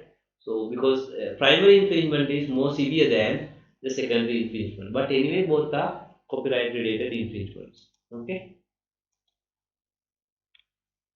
Right, now we are going to the second aspect, that is patents. Right, so we discussed a lot of things about copyrights because copyrights are the bigger topic. So these topics are smaller. Patents. So patent is something to do with the designing of a. Again, it has to cover few things. It must be a new thing or innovative thing, and it must have some commercial usages as well, right? So when it comes to patent, these are the important terms. It must have some innovative step, and also it must have some commercial value. So that idea or that design must have commercial value, right? So those are the two key points: innovative step, commercial value, right? So then only, and also it must be some sort of a design, so that others can use that design to develop something or product. So if those three things are there, we say the patents are applicable to that. Right? Patents are applicable to that. Okay, right. Now let's see the definition. A patent is a form of intellectual property that gives its owners the legal right to exclude others from making, using, or selling an invention for limited period of years in exchange for publishing and enabling public disclosure of the invention. So that is very important, right? So usually you will get patent for 20 years, right? 20 years. Again, the different countries have slightly different number of years. If it is international patent, you can enforce it throughout the world as well, right? So that means if you get the patent in Sri Lanka, no, another person in India also can't use that, because you can sue that person in the courts in the India as well, right? So these are because almost all the countries have uh, agreed to respect each other's patent rights or the intellectual property rights. Okay, so typically it is 20 years. So that means for 20 years, the person who get the patent has the exclusive rights to make, use, and sell his invention. Right? Sell his invention. So he only can use his idea, design idea, to make different things, use those things, and of course he can sell his patent as well. He can sell his patent to another person or another company. So right. So why we have patent is two reasons, right? So we have patent for two reasons.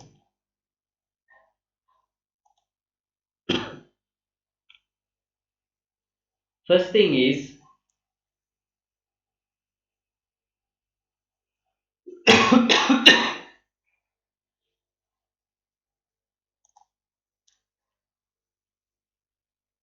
sorry.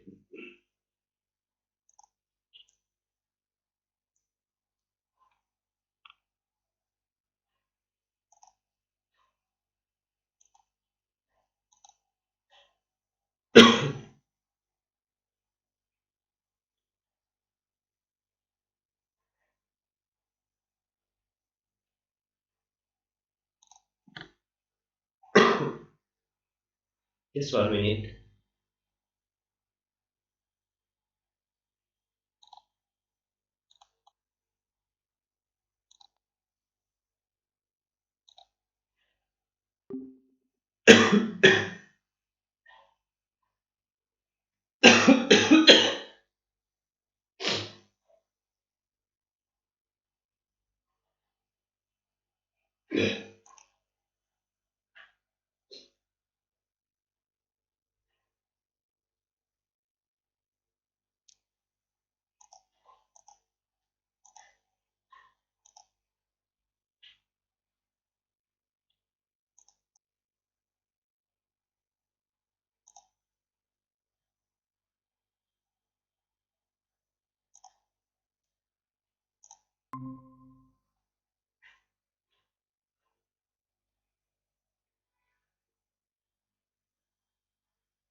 Right. So we continue from there. Sorry.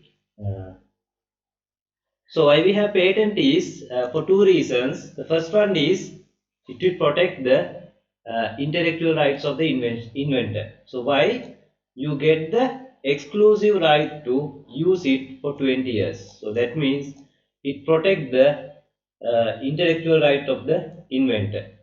Second, it encourage inventors to disclose their inventions. So when you have patents, they don't worry about disclose it, because they know that once you disclose, you get the exclusive right to use it. So therefore, otherwise what will happen is people might keep those things as a secret, and no one will get to know about that new invention, right? So that can happen, right? So that can happen. So it prevent, or it help the society to get that new invention as well. So it's a giving and taking. So for that, to reveal this thing, we give that person 20 years of exclusive right, but after 20 years of 20 years, anyone can use it as well. Okay. So therefore, it's good for both the inventor and the society. Okay. So that is why we have the patents. Right. Right. So I hope you can hear me.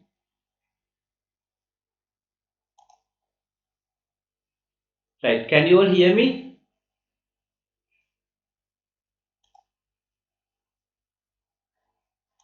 Can someone respond? Yes, okay, right. Sorry, so there's a disruption because I got a small cough. Right. So why we have patent is it has two purposes.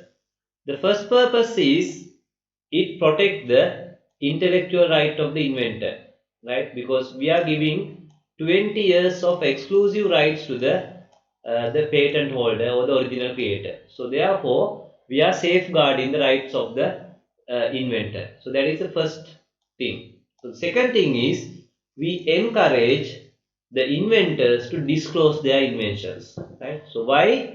When we give them the 20 years of exclusively using that design, they are not reluctant to come forward. Actually, they like to come forward and get the patent. So that means we facilitate those inventors to disclose their inventions to the society, right? Invention to society. So it's a giving and taking, right? So it is good for the person who is invented it, because he get the exclusive right to use it for 20 years. It is good for the society because it facilitates people to disclose their designs to the society, right? So you can see it's a very important concept, but there are some criticisms in some certain cases, but we have to go for this kind of mechanism so that everyone get the benefit, right? Everyone get the benefit. Right. Now let's see how to get the what are the prerequisites for patents, right? So as I mentioned you, it must be a novel thing. So novel means it's a new thing or new concept, new idea, new design, or something like that. So it must be the novelty must be there. Then it involves some inventive step, right? It's a novel new thing, and not only new thing, it's an invention, right? Then it must be capable of some application or industrial application. So that means using that design or using that idea, we must be able to come up with a application, commercial application or industrial application. So then only you will get the patent, right? Then it must not be in the area specifically excluded. So there are some areas specifically excluded. If your invention or if your what you are trying to get the patent is in that list, you will not get the patent. Right? We will discuss what is that list is. Then it must not be obvious. right? So that is obviously, if it is a very simple idea, right, no one is going to give you the patent for that, because obvious things we are not you are not going to get patent. So it must be some serious, innovative, new thing which has some commercial or industrial application, and it must not be in the list specifically excluded by for giving the patents. Okay. Right. Now let's see what are those items in the exclusion list. So as I told you, if it is in this uh, excluded list, you are not going to get the patent for that. Right. Again, for certain reasons. Right. So for these things, you are not going to get patents. If it's natural phenomena, right? So so that is a natural thing that is happening in the nature. Now you can't say I found this and I need the patent for that. No. So it must be something sort of a design, and you are sort of a developing using some mechanisms or whatever by changing the nature, not the natural things. Okay. Then for scientific theories, you will not get the patents. Right. For example, scientific theories means something like Newton's law, right? Einstein's theory of relativity. So those are two general things. For those kind of things, you won't get patents. Of course, you will get the credit for finding those things. That is a different thing, right? You can even get something like a Nobel Prize, but you can't apply for patent, right? Because these are too general, too general. Then for abstract ideas also, you can't get the patent, right? For example, if you found a mathematical theorem, you are not going to get a patent. Of course, you can get the credit for that, but not the patent. Okay. So similarly, for literary, dramatic, musical, so those kind of things. Though you say it's a novel thing, it's a new thing, it's a new song, or it's a new music I have composed. No, you are not going to get the patent for that kind of things as well, right? So it must be having some industrial application, right? So not for any artistic or that kind of things as well. Not for general scientific theories. Not for abstract ideas. Not for natural phenomena. If your thing is not in this list, and if it is satisfying these conditions, yes, you are going to get the patent. Okay, you are going to get the patent. Right. Now, how to obtain the patents? It's a different thing, because in copyright, just you have to have the copyright notice, you are done. But when it comes to patent, you have to apply the patents, right? You have to apply for the patents in the relevant authority, right? In Sri Lanka, we have separate organization for that, right? uh, from there you have to apply the patent. Okay, so then you have to provide the sufficient information like your design drawings and other clarifications, etc. You don't have to worry when you apply for the patents. So these people are not going to disclose it to other parties, right? So you will get the first your design and those things will be evaluated and see whether it is candidate for a patent, and if they have satisfied all the conditions, you will get the patent certificate. So that means you get exclusive right to use that design for commercial purposes or any other your private purposes for 20 years, unless you sell it to another party or you cancel your patent. Of course, you can cancel your patent, then anyone can, of course, then anyone can get the patent as well, right? Or you can put it into the general public. Okay, right. Now, now we are moving to the next or the third aspect of intellectual property, that is trademarks or trade names. Right, trademarks or trade names. So that is more into the business side rather than design or technical thing. The trademarks or the trade names are signs capable of being represented graphically or sometimes even literally to distinguish good or service or even organization from others. Okay, for example, if you take something like Microsoft, Apple, Google, Huawei, so they all have their trademarks. They all have their trademarks, right? So no one can use those trademarks for any other business, right? So for any other business, so that is why they try to make sort of a unique trademarks as well, right? So no one can use those trademarks for to represent any other business, right? To represent any other business. Why? So these companies spend a lot of money, right, and effort to build a reputation for those products and services, and of course the business itself. So therefore, if someone else also use the same trademark to sell their product, it is a unethical thing and illegal things, because someone's reputation is stolen by another person, another organization to do their business. So therefore, we consider trademarks or trade names also as part of the intellectual property. Okay, industrial intellectual property. Okay. But again, how to get the trademark? So the trade name registered. Again, you have to do the registration, right? So one must apply for the trademark and get it registered so that others cannot use the same trademark, right? So it's very important when you are starting a business or when you are starting a new product. If you want to have a unique trademark for that product or for the organization, business organization, make sure you register your trademark, right? Register your trademark. Then only others can't have that trademark, right? Then you can go to the courts and defend your trademarks. And also, if someone else apply for the same trademark, the first thing they do is they check whether that trademark is already registered for a different organization. Then they will not get it.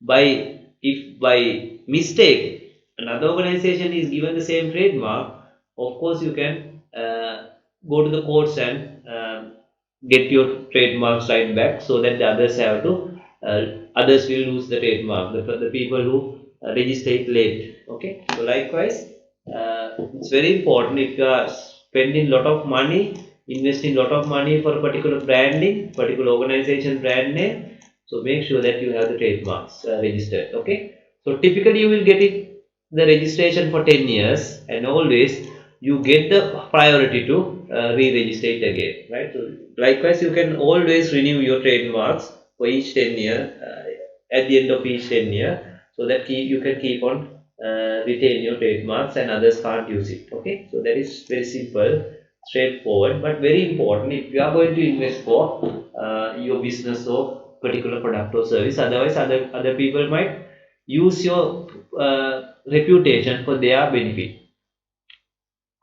Right. So the final one we are going to discuss is called trade secrets. Right. Trade secrets. So trade secret means information which is valuable for a trade or business organization. Right. So that means by keeping that information as a secret, if your business is going to get some competitive advantage or some edge over other competitive businesses, we can call it a trade secret. Right. Trade secret. So again, the things like the what is covered under trade secrets are, again, it's very gray area. But in general, maybe a formula for a soft drink, you can take it as a trade secret, right? A formula that we use to create a say biscuit, right? Because otherwise another company will create this biscuit with the same quality. Then you lose your competitive advantage, right? Maybe information about a new product, right? So they don't want to reveal the design or anything to another company, so because otherwise they will also release the product, the same product, maybe even before you are releasing. So those things are called trade secrets, right? Those kind of things are called trade secret, or anything that will give you some competitive advantage over the others. As long as you keep it as a secret, you can consider it as a trade secret. Now let's see how to guard your trade secrets against other parties. Okay.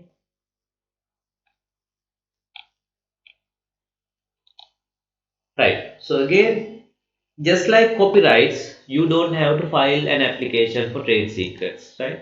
So you don't have to go and say reveal your trade secret and register it, because when it comes to secrets, you don't want to reveal it to anyone else, right? And there's no time limitation as well. There's nothing called your trade secret has expired now. No, just keep it as a secret. That's it. So as long as you can keep it as a secret, your trade secret is guarded. Okay. But again, so you have a challenge now, especially. so we are talking about the business trade secrets. So there can be people who has exposed to that trade secret. So in that case, actually, you have to guard your trade secret against these people in your organization, right? In your organization, because they know your trade secret, they know that secret formula, they know that design, right? So therefore, it's not from the outside people. You have to protect that trade secret from your inside people, right? So there are few things you can do. Of course, you can try to make it secret, but to guard these people, internal people, revealing it to the external party, we have a concept called a legal binding called non-disclosure agreement. So you can sign non-disclosure agreement with those employees who has the access to that sensitive business sensitive information, right? So it's a sort of a contract. Usually, if you are going for a software development company in a very serious software development company, when you are signing your when you get the appointment letter, definitely they will give you the non-disclosure agreement to sign, because you will be part of their trade secret. So you will get exposed to their trade secrets like their product designs, etc. And not only the company's product designs, etc. The client's trade secrets also will be exposed to you. So therefore, you will be signing the non-disclosure agreement. In that case, if they found that you have passed those trade secret to an external party, they can go to the courts and take compensation from you. Okay, that is why they sign those non-disclosure agreements from you. Okay, that is how they enforce that trade secrets are not revealed to the third parties by the internal employees. Okay, but again, it's very gray area.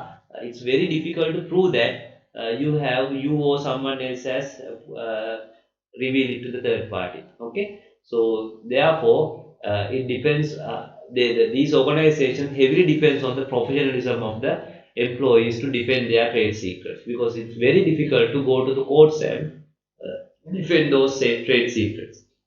That is why they try to hire highly professional people when they are exposed to the when they get exposure to the trade secrets. It's just like a doctor, right? So we know that when it comes to doctor, the doctor can have access to even some secret part of the body, right? So that is, we expect that the doctor will not exploit it. Of course, there are some doctors who exploit it.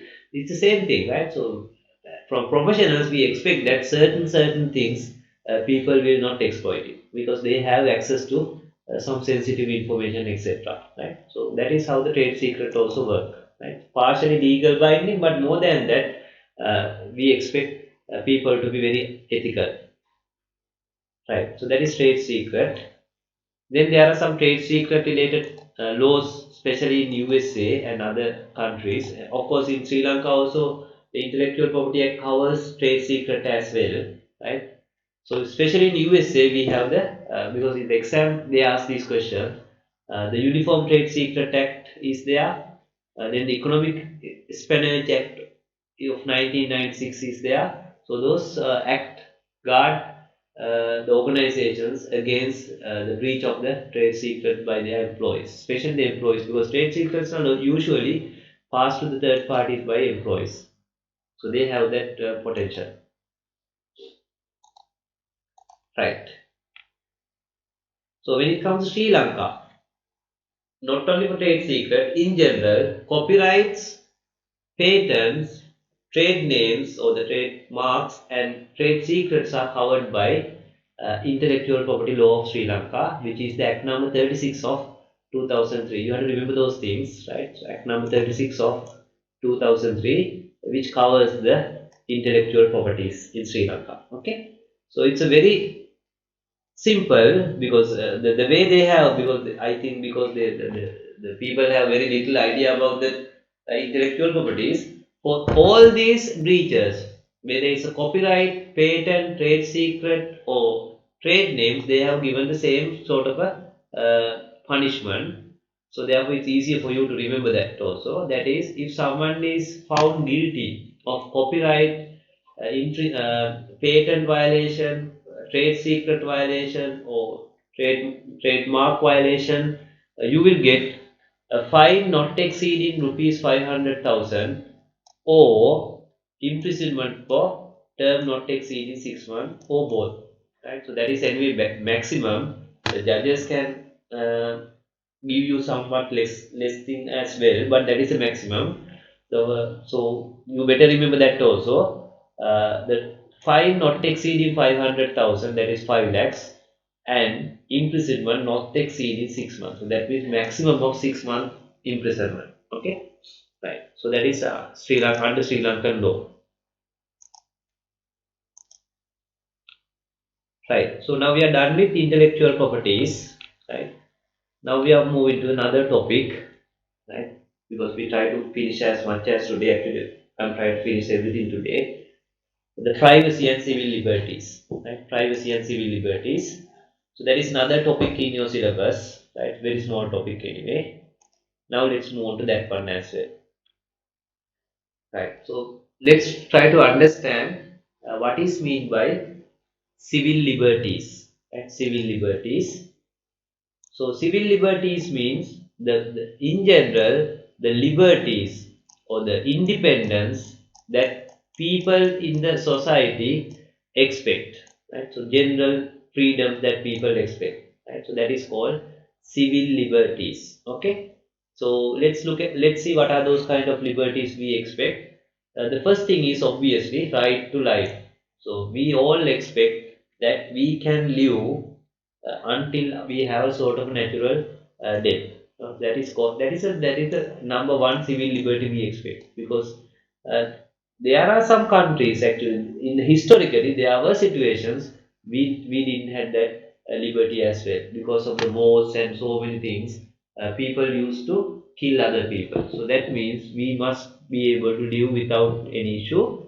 Others can't take our life. That's it. Okay, so that is the number one. Then freedom of speech or the freedom of expression. So we must be able to speak up what we think, right? So as long as we are not doing any illegal things, we are not exposing anything illegal thing, we must be able to speak, right? So then the freedom of assembly. So that means people have rights to get together, discuss or organize things. So that is called freedom of assembly.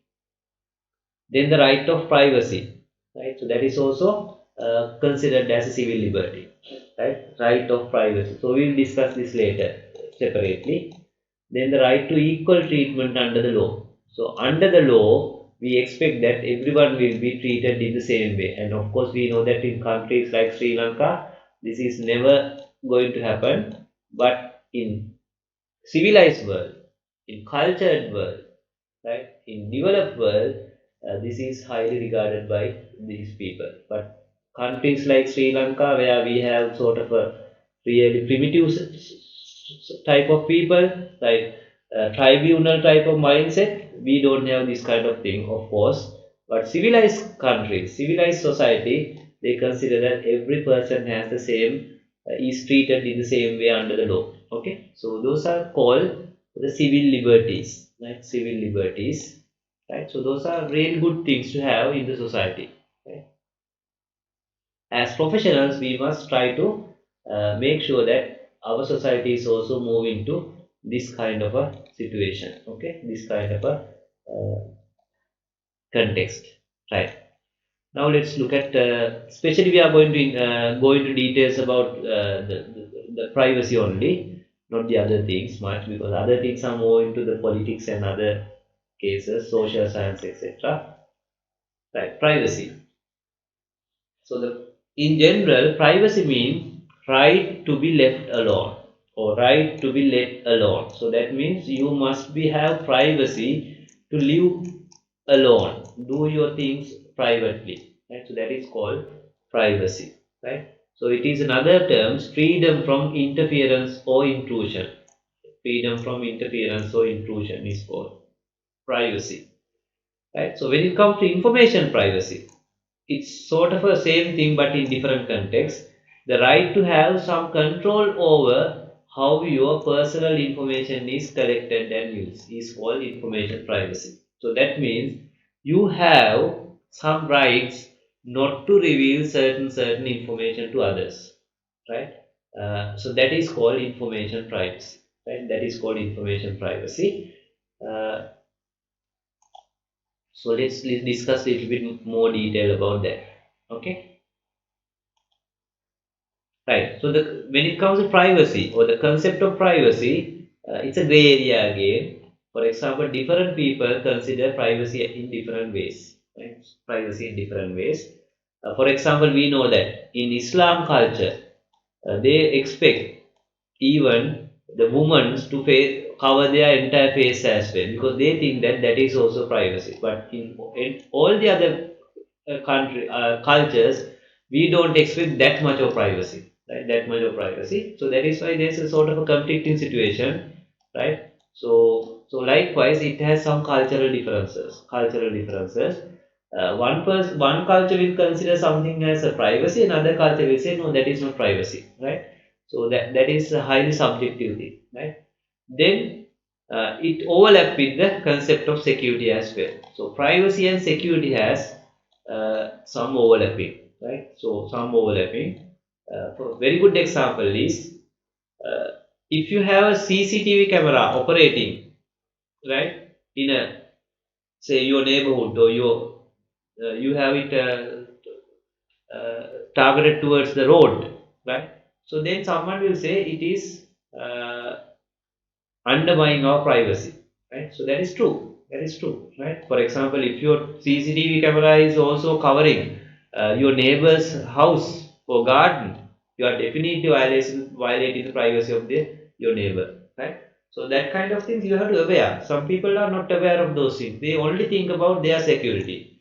They don't think about someone else's privacy, right? Someone else's privacy. Actually, now you are monitoring who are coming. Not only you are monitoring who your area, you are monitoring who is coming to the other house as well, right? So that is really you are violating the privacy. So that is why we have these subjects, right? So otherwise people try to, or without knowing sometimes, violate privacy of other people, right? Privacy of other people, right? Then the individual privacy may conflict with freedom of speech laws as well, right? So that is also another conflicting. So someone will say this is my freedom of speech, but what you are telling is something to do with someone else's privacy, right? So that is why we have a lot of rumors, gossip, etc. Most of the gossips involve some sort of violating of another person's privacy. So that is why again we have to make sure that the people as a professionals, we when, of course, the gossiping is not a good thing, but gossips that involve exposing someone's privacy is really bad. Okay. Right. So then there's another interesting aspect. While we say it is part of the privacy, uh, people might voluntarily sacrifice their privacy as well. So that is also there, right? So because these are highly sort of debatable things, or high, so those are things. Person might say this is private thing. Another person say, okay, I voluntarily I want to reveal it. So then that is also okay. That is also okay as long as it is not harm to the society. That is not harm to society. So that is also there, right?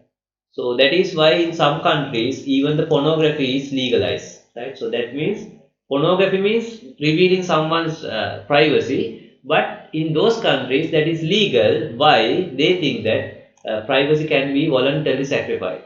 So if that person is doing it voluntarily, as it is for financial benefits or whatever, they consider it as okay, that is fine, right? So but in countries like Sri Lanka, we usually we don't consider it like that, okay? So that is why we see we have some cultural differences, okay, right? So then the use of ICT has heavily affected the privacy as well, because use of ICT has a lot of influence over the privacy, especially the monitoring of internet stuff like that, and also Facebook and other Google and etc. is having a lot of your privacy information, right? For example, if you are using Google map, the Google knows all the places you have traveled, right? Google knows all the places you have traveled. Google knows all the search terms you have searched, Google knows all the videos you have watched, right? View, right? Twice. Now you can see actually you are compromising your privacy as well. But we expect that those organizations, businesses do not exploit our privacy data. Okay, so that is why you are using those information. So that is why if you are developing that kind of business, the most important thing is the confidence of the people. So they have to make sure that. They have to build the confidence that no, we are not going to misuse your privacy information. Okay, right. So that is very sensitive area when it comes to software development field, web development, software industry. So privacy has a lot of influence on you in your career. Okay, your career. And also if you are a system administrator, right, especially if you are a system administrator, you have a lot of access to the privacy information of others, right? The people's emails you get access, people's internet uh, usages you have access. So when we say we have access, we have to respect others privacy and not to use those things for our personal gains, right? Only if there's an issue, there's a fraud or something, we have to look at those things. Otherwise we must never look at those things though we have the access. So that is why you are learning these topics. Right. So then let's see what is meant by sensitive information, because privacy is related to sensitive information, right? So privacy is related to only sensitive information. There are some non-sensitive information that people don't mind exposing to others, right? Right. So what are those sensitive information? It includes things like their own photos, right? Then the residential information, like what is their home number, what is their location, their contact information, right? So sometimes even their age and stuff like that. So some people don't want to reveal it, right? So that is why. So that is why when I say, right, for example, when I say please, if you want to attend this session, so usually I put up a small notice saying either you can put your email address to the group itself or you can personally message me. Why? Some people don't want to expose their email address to others, right? That is why I'm always saying, if you don't mind, put it into there. Otherwise, just put it into my personal thing. Again, you are exposing your email address to me, then I have to make sure that I don't use it for any other purpose other than this purpose, right? So we will be discussing those things as well. So we have to consider even your email address as a privacy information, your contact number as a privacy information, right? So, right, your image, your photo as a privacy information, right? So those are sensitive information. Some people think those are not sensitive information. No, those are sensitive information. Then the financial information. So those are also sensitive information related to privacy. So we don't want someone's salary. So some people are very rude actually, right? So they straight away go to a fellow employee and ask what is your salary, right? What how much increment you get this year. So those are very rude things, right? So the professional people, ethical people, they never do that. But there are people like that. They think that that is they have rights to know someone else's salary. They have rights to know someone else's income, right? So salary of an employee, what is the someone's monthly income, what is the wealth he is having. So those are privacy information, no, sensitive information that they people don't want revealed to others. Then health related information, right? So someone's medical records, the test results. So those are again sensitive information. So that is why if you are developing a system to say private hospital or something, right? So laboratory, you have to think about those things, right? So if someone's medical test result is exposed to another patient or another party, you are violating the privacy, right? So it's not only unethical, it is illegal as well now, right? So there are a lot of laws covering those things, right? So that is why we have to take a lot of precautions when it comes to financial information, health information, etc. Okay. So then the education related data as well, right? So for example, your marks. So you have all the rights in the world to not to expose your marks to anyone you don't want to reveal, right? Of course, you have to reveal it to the your employee when you are going for interviews, etc. You have to expose it to the other relevant people, but you are supposed to not to expose it to any other third party. Right? So that is why they do. That is why usually when it comes to even the BIT results, your results can be viewed only by yourself, right? So because no, they are not generally putting those results into the website saying that these and these are the results, because that is then they are violating the privacy, right? So they are violating privacy. Actually, when it comes to A level results, right? O level results, right? So our that's a sort of bad thing anyway. But it's again people can debate in different way. So they just put that information into the website and ask you to write your type your index number and get your results. Now, if your index number, someone else know your index number, he can also get your results. So that is also sort of privacy violation, right? So that is again privacy violation actually. There are better ways of doing that kind of things which our department of examination is not doing, right? So for example, they could have given you at least sort of password while when you are giving the admission number, so that you have to enter the password as well, uh, in addition to the index number, then no one else can see your results, right?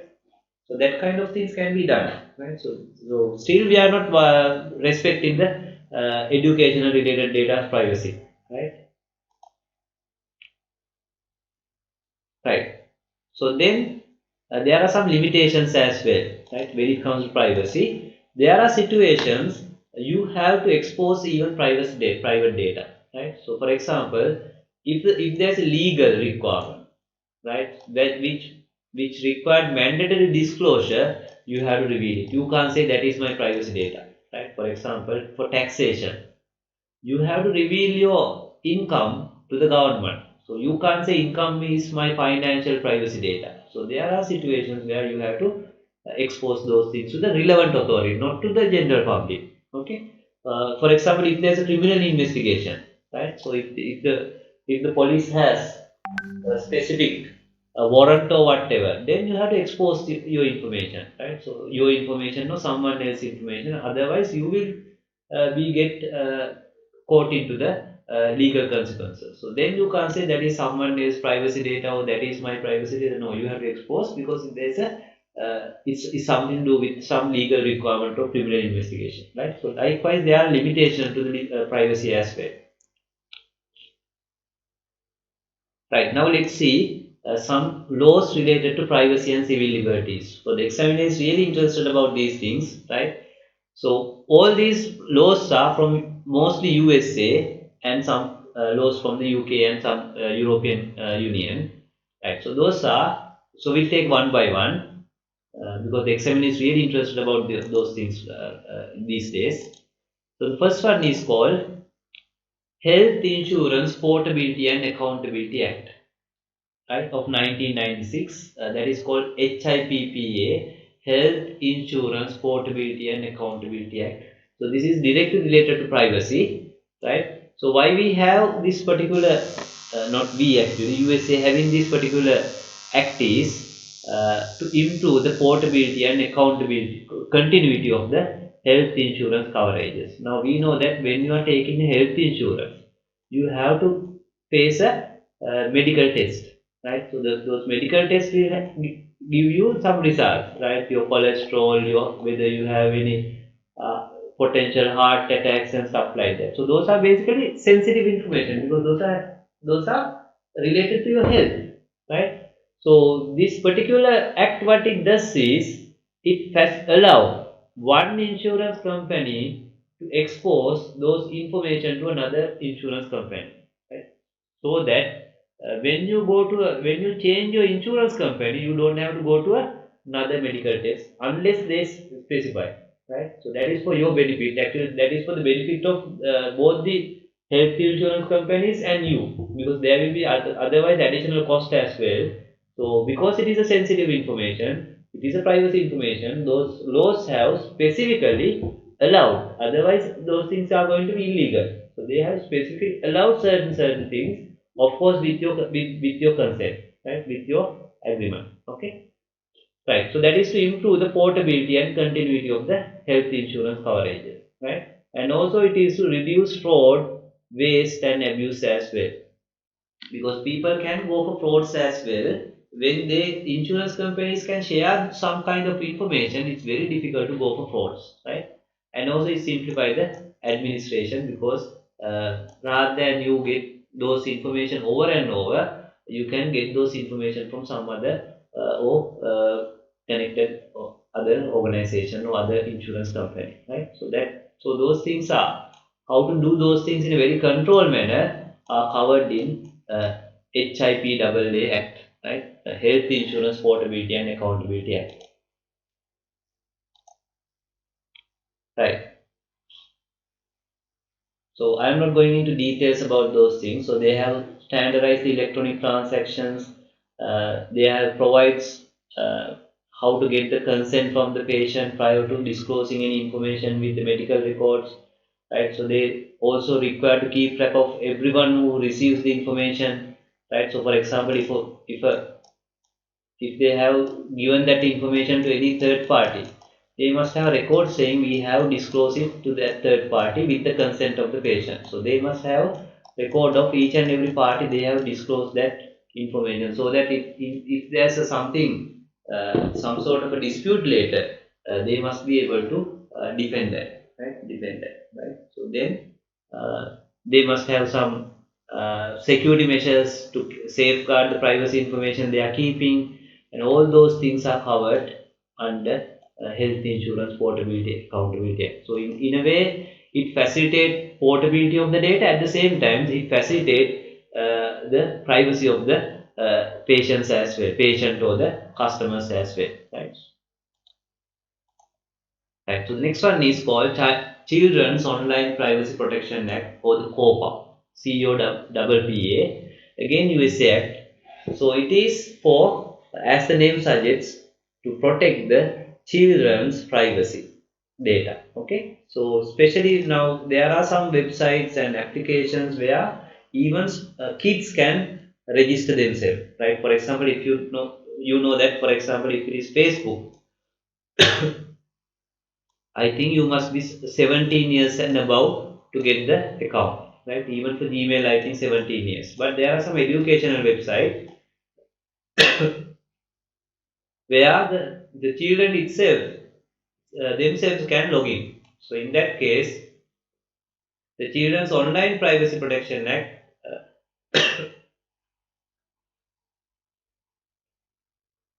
just 1 minute.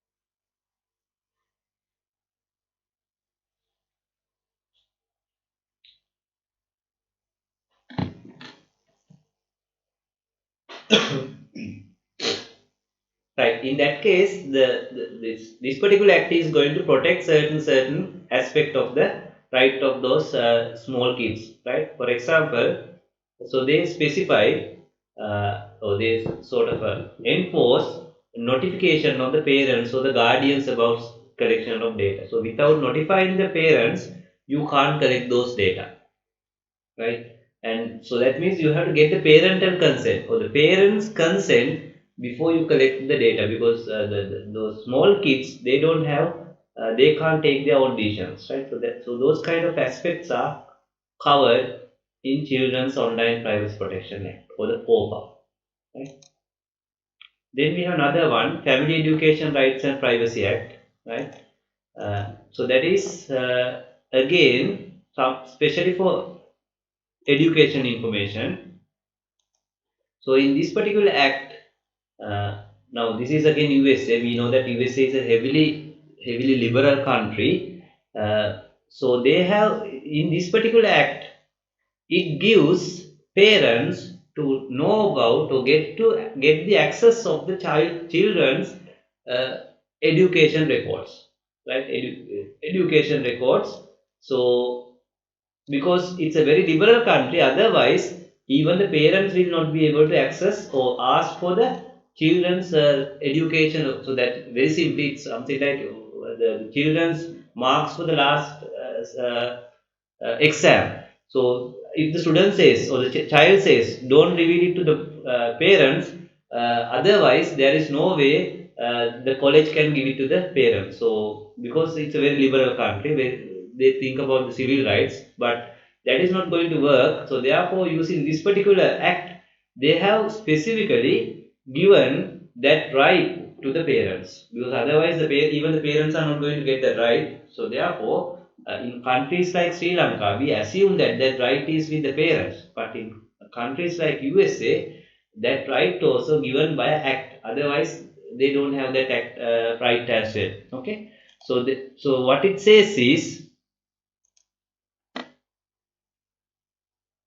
the pre-assumption is that the student's records are private and not available to public without the consent of the student. So that is the pre-assumption. So by default, only student will get the marks or student records, not even their parents, right, or anyone else. But in this particular act, it says it assigns certain rights to parent regarding their children's education records. So therefore, what happens is, in according to this act, it provides certain access to their parents, so that the parents can also ask for those education records, etc. Okay, so the right transfers to student once the student become 18. Again, it's only up to 18 years. After 18 years, again that rights transfer back to the student. That means if the student is over 18 years, again now parents can't ask for marks, etc. Right, unless the student agree to give it. Right, so unless the student agree to give it. So that is how it works. Right, so that that access to their children's education records, when he or she is under 18 years, is given to the parents by this FERPA Act. FERPA Act. Okay, but in countries like Sri Lanka, we don't have this kind of act. We assume that the parents have that particular rights. Okay, but this is different. This is USA. Right. So then we have another act, the Graham-Leach-Belly Act, 1999, because these acts are almost every year they test whether you know these acts in the exam.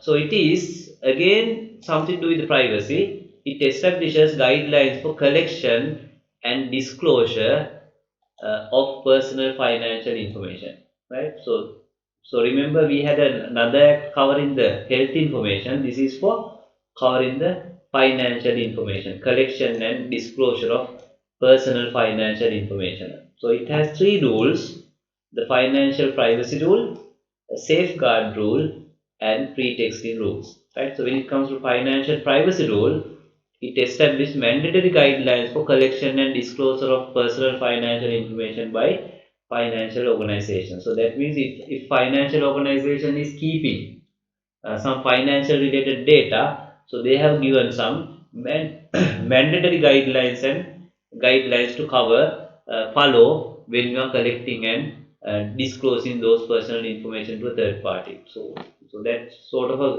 a mandatory regulations they have put forward in this Graham-Leach-Belly Act. Then the safeguard rule, it requires that each financial institution should document a data security plan and describing its preparation and plans for the ongoing protection of clients' personal data. So that means if you are keeping others' personal data, you must have a written plan on how to protect those data. Right? So that is made mandatory under safeguard rules. Then the pretexting rule says it addresses the attempt by people to access personal information without proper authority by such means as impersonating and account holders phishing. So that means if you are keeping someone's financial data and any sensitive data, so this prohibit those to be disclosed to a third party without the consent of the your customer or the user. So that is what is covered under pretexting rule.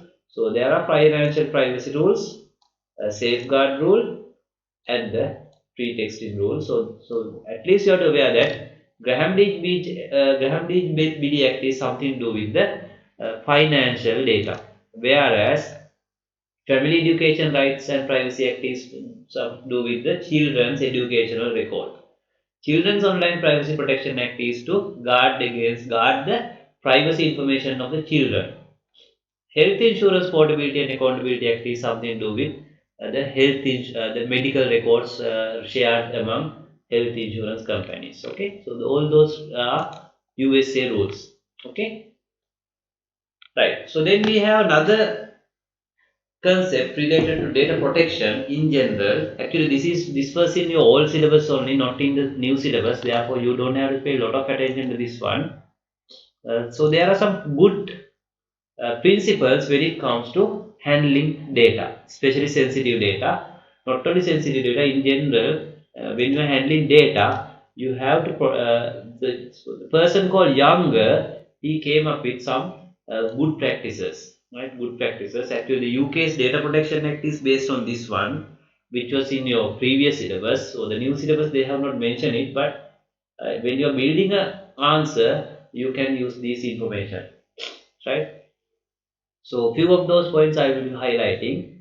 So you must hold information for specific purpose only. So that means if you are collecting information, you must use it only for the specific purpose, not for anything else. Right? So second one says uh, so the access must be given only to the relevant people. Right? So if you are collecting data, you must give access to the only relevant people in your organization, not to anyone else. And also, when you are collecting data, you must collect only the minimum necessary, nothing more than that, right? So don't collect unnecessary data, right?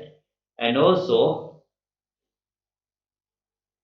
if you are going to process your data and expose, you must not reveal the identity of the data. So that means, say someone is some organization is keeping your educational records.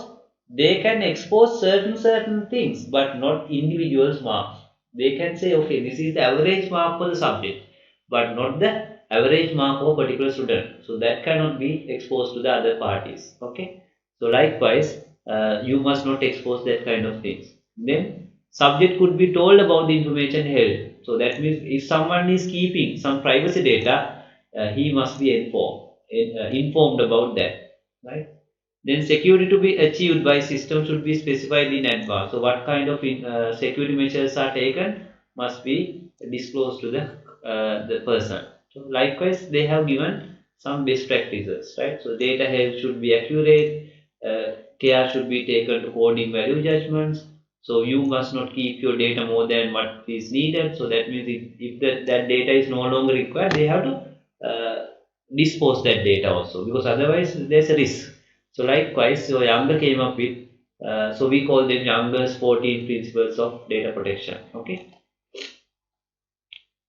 right. Now we are moving to the next subtopic, that is computer crimes. Okay, computer crimes. So it's a very small topic. So anyway, we have discussed some aspects of some legal aspects like the intellectual property. Therefore, we are not going to cover that again, right? So when it comes to computer crimes, so the one of the very famous sort of a crime action is hackers and crackers, right? So the hackers or hacking and cracking is really interrelated, right? So you know what is the hacking? Illegally trying to access the information system, maybe using network or whatever. So that is called hacking. So that person who is going to try that is called hacker, right? But there's a small difference between hacking and cracking, right? So usually cracking is considered as a criminal activity, whereas hacking is considered as a sort of a non-criminal activity, right? Non-criminal activity. So hacking is the process of attempting to gain or successfully gaining unauthorized access to computer resources, right? But the motivation will be just to test the limitation of the system for their intellectual curiosity. So maybe for curiosity they try it, or just to see whether they can hack it, right? So that is not a criminal activity, because that motivation is not a criminal sort of a thing, right? But if you have a criminal motivation, like gain some personal advantage or whatever, then we say it's a cracking, right? Same thing, only difference is the motivation. Okay, so the cracking and cracking.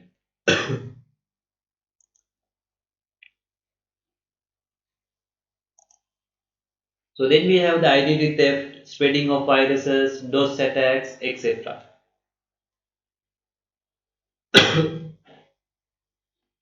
So some other things include organizing terrorist activities, spreading racism, religious divisions, the child pornography is also cybercrime, phishing, right, promoting pyramid scams. So all those are considered as cybercrimes. Okay, cybercrimes. So those things you are aware. I am not going into details. Right. So when it comes to laws related to computer crimes, right? So we have the just like the Intellectual Property Act, we have separate act for that. That is the Computer Crime Act number 24 of 2007 of Sri Lanka. Right. So that you have to remember. So all those hacking, cracking, those attacks, spreading viruses, all those are covered under Computer Crime Act, not in the Intellectual Property Act. Okay. And these are criminal offences, not civil offences. Okay. So therefore, definitely the offenders will get has a possibility of getting imprisonment.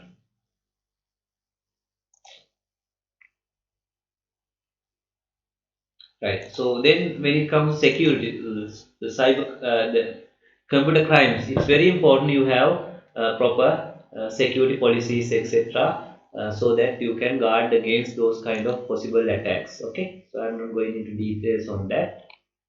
Then you have to always do the risk assessment because you have to think about those things beforehand, because when the attack is there, it's sometimes it's over. You have to prepare for those things and find out what are the possible risks, right? So then you can take possible actions to guard against those attacks. Okay. And then we have another word called computer forensics. Right? So we know what is mean forensics. When there's a criminal thing activity, then the police will come and do a investigation. So which includes maybe if there's a murder, there will be a medical examination. Then they will take the fingerprints and stuff like that, and they will check the surrounding, etc. So likewise, now we have the computer forensics as well. That is, now we have sort of cyber related crimes, right? We call it computer crimes or cyber crimes. In that kind of situation, we have to take evidence or collect evidence from computer artifacts, right? For example, how many attempts the person have tried out to access a particular system, from which IP addresses he has tried out, right? So stuff like that. So we will finish this session, maybe taking another 1.5 hour next week. Okay, right? So thank you.